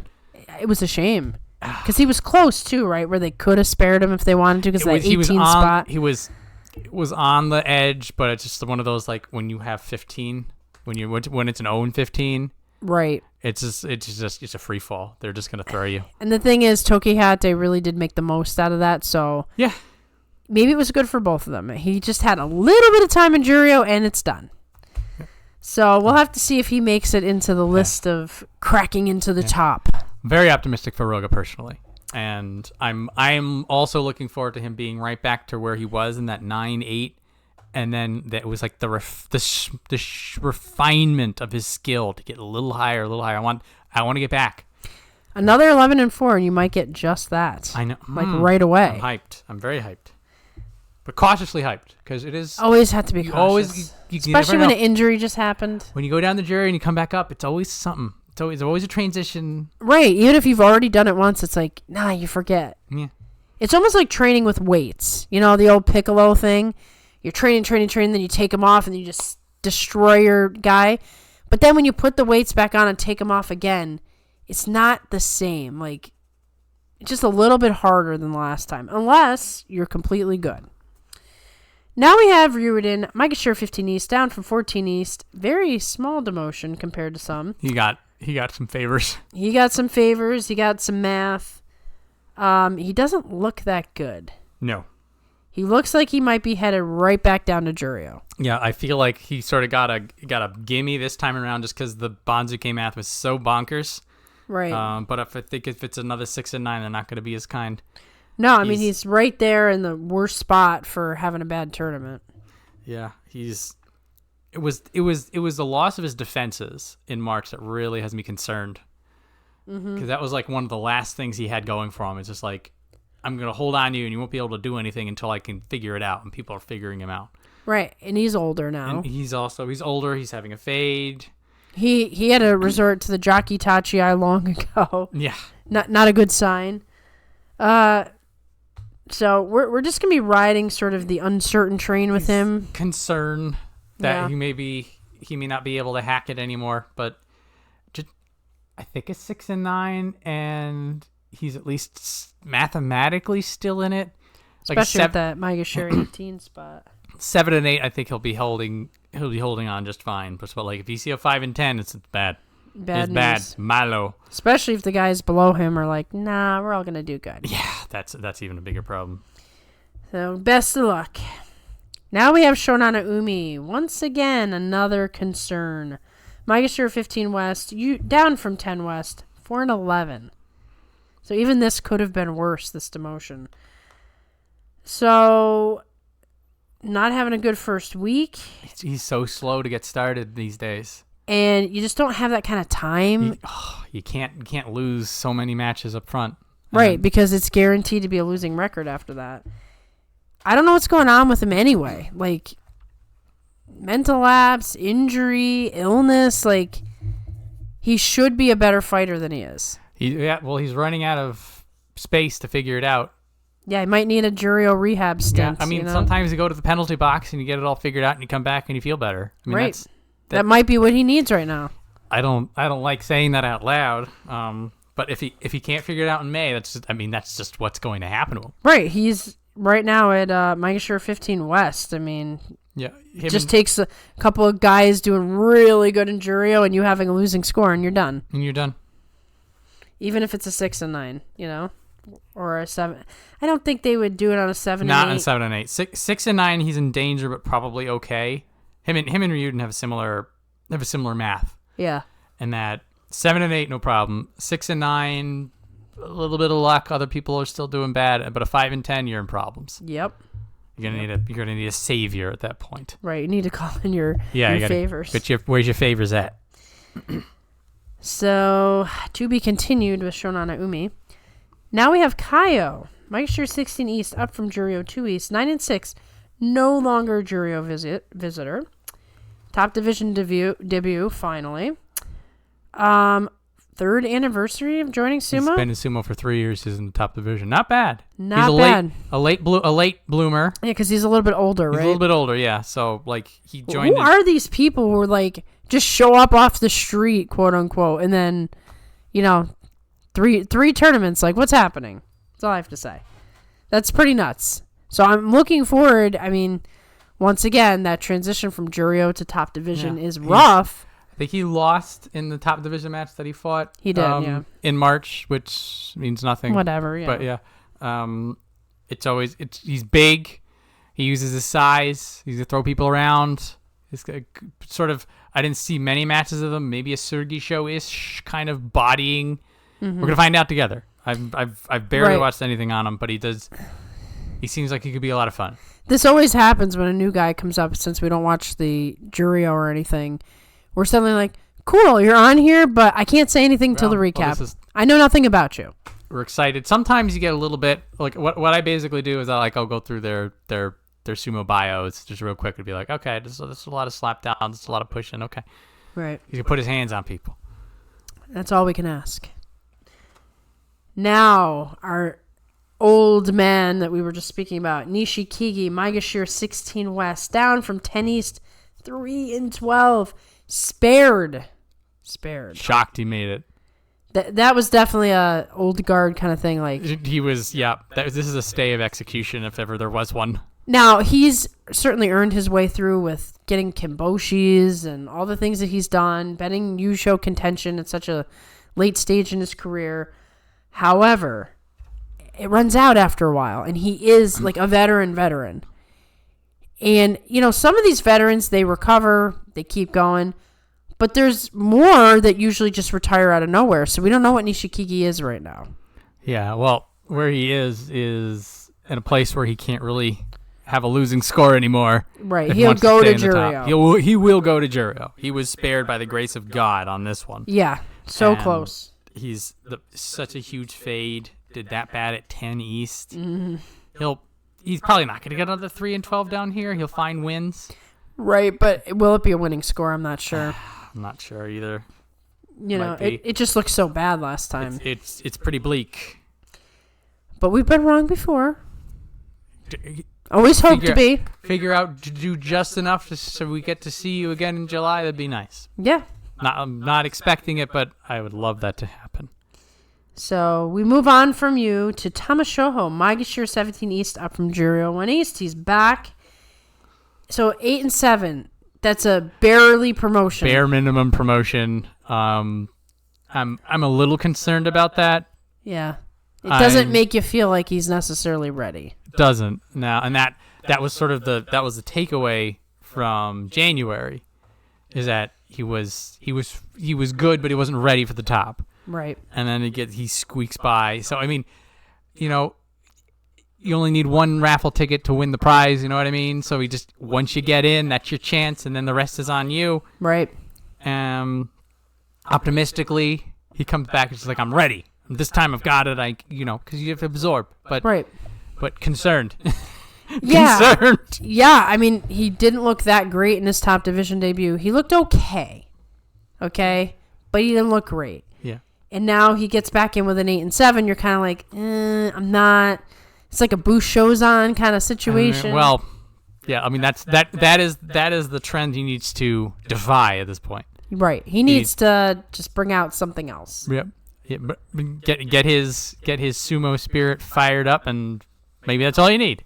Maybe, or it's another 6 and 9, and we'll try this again in September. Right, exactly. We'll find out. Now we have Asakuryu, Maegashira 17 West, down from Maegashira 16 East with a 6 and 9. Barely survives. Was an excellent, entertaining fighter. I loved watching him. I'm also surprised that he was spared, but I'm not going to complain at all. I love it. Now this is funny to me. As far as I was told, Midori Fuji is the lightest man in sumo. I would have thought Asakuryu would give him a run for his money. I think they're both pretty small. Let's find out. Yeah, he's a small dude. Keep talking. All right. So, I mean, you've already... The small guys got a huge uphill climb. It's just what it is. 123 and 114. Gee, he is... Yeah. That is... That's still a decent amount. That's about 240, 250 pounds for Midori Fuji. Which would be like huge for a non-sumo wrestler. Not huge, but... And then this is... Not a small guy. Under 260? I can't believe Asakuryu is bigger than Midori Fuji. He looks small. Like really small. He's got 4 centimeters on him as well. Wow. So they're almost the same size. Okay. So... You can't put these giant expectations on Asakuryu in the sense that he's a small guy. He's got to learn all these different ways to fight these big guys. And sometimes it just doesn't work. Enho was crazy talented. And he got beat up after a while, and that's why he's low as he is. So, optimistic in that he's very entertaining. He's very skilled. It's fun to watch him fight guys his size. But he's really he's tightrope walking. Unless he comes up with some katatsukashi moves of his own, he's going to get blasted out. Yeah. Well, he's struggling to figure it out, but if he can make that struggle a strength, like if he can figure it out, I mean, at this place, like he needs 8 wins. He's got to scrape for the next couple of tournaments. Scrape.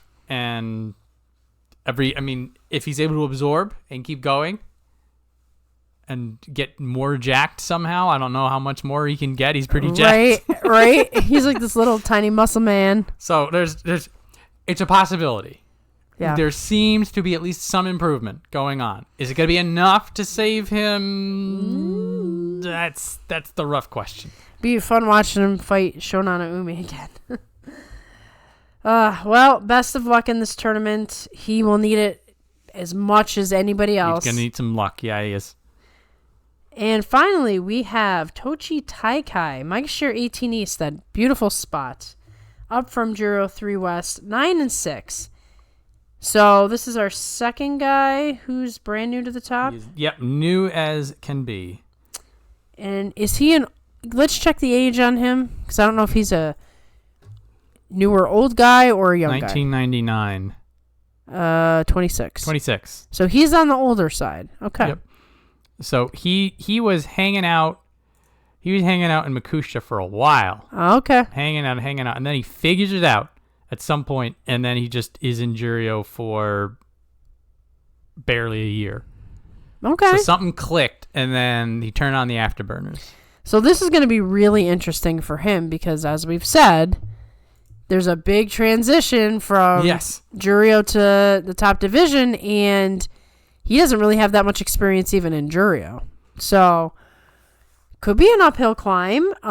Could be lots of surprises. This is the mystery box, Tochi Taikai. Yep. So we'll see. I'm not necessarily going to put him on any like sneak in lists at this point.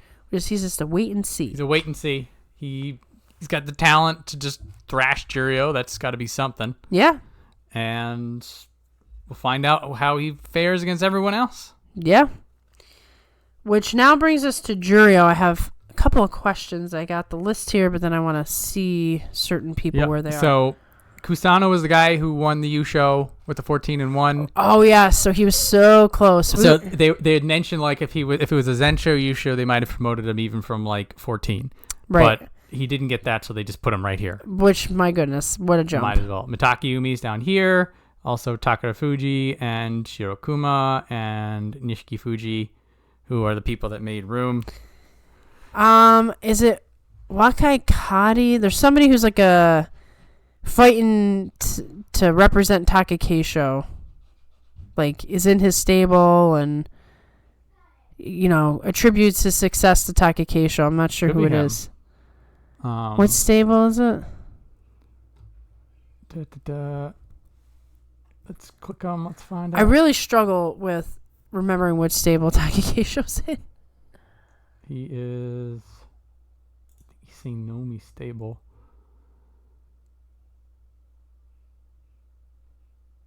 Which I don't think he's here.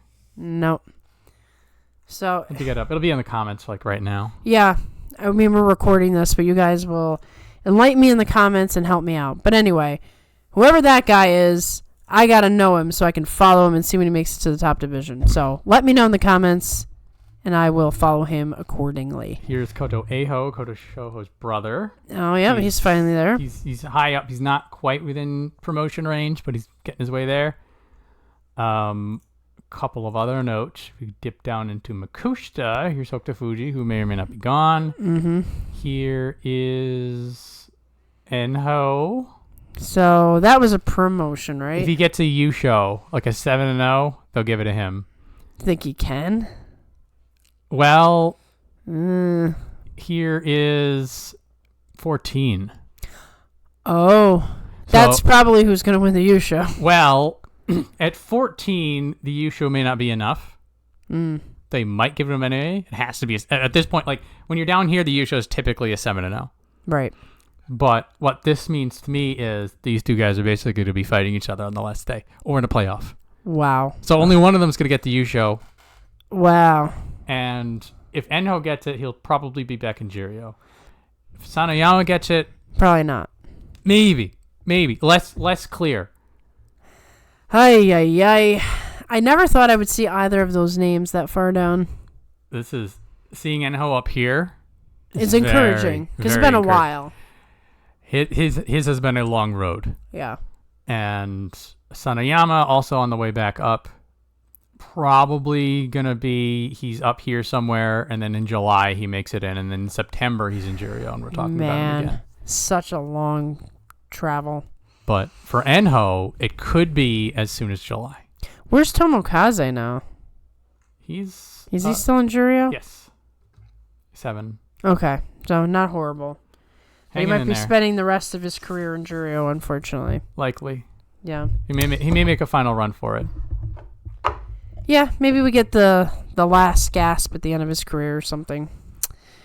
But anyway, so that pretty much wraps up that part of it. We have to go through our predictions, our wish list, and our shadow picks, as I like to say. All right. Which one would you like to do first? Well, we typically start with the Yusho pick. All right, Yusho pick. Are you actually picking Shodai? Not for the Yusho. Okay, good. He's my breakout pick. Okay. He's my breakout pick. He's gonna put dirt on somebody. I haven't gotten as far as who I want for the Yusho yet. Okay. So, should I do it?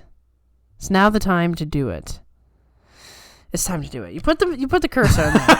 I know what you're thinking. I'm knocking on wood. I said I wouldn't pick Hoshiryu anymore because I'm bad luck. And then last tournament happened, and it just doesn't matter if I pick him or not.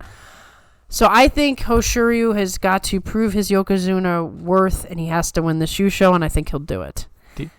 I think it will be tight, though. I do believe that both Onosato and Kotozakura are going to be on his heels, on his butt. They're not going to make it easy for him, but I think he's going to grit it out and do it.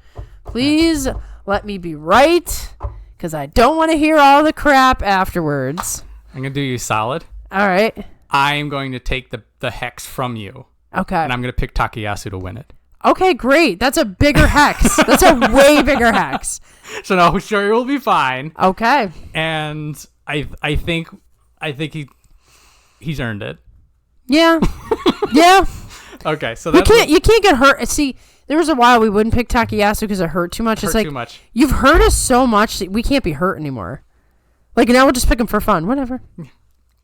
So there it is. We're going for the heart picks. Heart picks. Yep. We are taking our years of conventional wisdom and caution and just shoving it off the table. You know, we're just caught up with the season of Mayflowers and love and hope. Lots. And we're just going with our hearts. Yeah. I think for me also, it's just like if the Yusho just crashes and burns and is horrible, it's fine because there's so much going on in May. Right. We won't be disappointed. There's so much cool stuff that's already guaranteed. Right. Win, lose, or draw, blood in the water. It doesn't matter. Somebody's going to have a great, great tournament, and great things are going to happen for them. Great. We're going to be like, oh, cool, this happened in May. There's too much positive energy coming into this that something good's going to come out of it no matter what. Yes. So let's do shadow picks. I'm sticking with Shodai. It's too funny. Okay, Shodai is your shadow pick. Shodai and Yusho contention, and everybody talks about how he's back, even though we really know the truth. I'm going with Awanishiki. Oh, that's a smart pick. It is a smart pick, but man, I got bad luck. So I hope it didn't okay. That's fair. I hope I didn't curse this man. He will adjust for the curse in mid basho. That's true. He'll a couple of days he'll be losing and be like, I feel like somebody's putting it out for me. I must adjust my karmic balance, and he's gonna do something, and then then he'll be fine. He'll be one out. He'll be fine. Okay, so we've got that down. Wish list. Okay. You almost have a wish list in both of our picks. Both of our picks. So let's at least say on the wish list that both Hoshiryu lives up to Yokozuna potential, win or not, and Takayasu stays healthy and gives it a real good, effort. That works. Whatever that takes, whatever form that takes. I would like to see Asakoryu find a way to get an 8 and 7. I want a return of small man sumo. I'll just put the blanket term. Okay. So Asakoryu, Midori Fuji, Toki Hayate, all doing well. Great. All doing well. Everybody's looking at each other and saying maybe we should have some salad. I like it. I like it. I'm going to put on the list Atami Fuji and Takanosho return to life. Return to life. Yeah. Even if that's just an 8 and 7, they somehow find a way to turn this horrible situation they're in around. Okay. And it's the start of something good. Endo does not die. Endo does not die. I think we can all agree with that. What else do we got here? Looking. Takeru Fuji does a Tachiai so loud we hear it from here. Done. A crack like a thunderbolt. That I can get fully behind. And I will say for Haku Oho to have a good tournament. Okay. Because he's one of my, he's a heart pick. I don't think he's ready for me to be putting him in anywhere. I just want to see him do good. Yes. Love Haku Oho. Missed the name Ochiai, though, I gotta say. Ochiai was a cool name. Anyway, thank you all for coming and listening to us. And, we've been doing this for so many years now. It's kind of crazy. Going on 5 years. Going on 5 years of our life doing this podcast. And we've only grown. And we appreciate all of you who come and chat with us and listen to us rant and be wrong about stuff. And feels like we're just getting started. It's just like, okay, now we've done this for 5 years. Now we can actually start doing this. Exactly. That's Japanese wisdom, isn't it? Kind of. Okay, you've trained for 5 years. Now you can start actually doing this. So yeah, let's hope the next 5 years. I'll put that on the wish list. All the hope. The next 5 years include 1,000 subscribers, so we can do some crazy live stream for like 12 hours straight or whatnot. Yeah. Might as well at that point. Yeah, if we get 1,000 subscribers, I promise something really fun. Some really fun live stream. So get out there and tell your friends and family, even if they don't like sumo, just subscribe to this channel. Which brings us to everyone's favorite moment. Let's do the plug. Okay. Thank you for listening to 42 Opinions Sumo. Please like, comment, and subscribe, and tell all of your family they better subscribe because we need support. Thanks, guys. All right, that's for all you peeps and to annoy Goose because he absolutely hates that. All right. May 11th is the start of the May tournament. Which next is Sunday. Sadanomi's birthday, right? Yes. His birthday's on day 1. Not bad. Yeah, I not hope bad. He wins. Yep. All right, guys. Thanks for listening. Thanks for watching. We'll see you soon.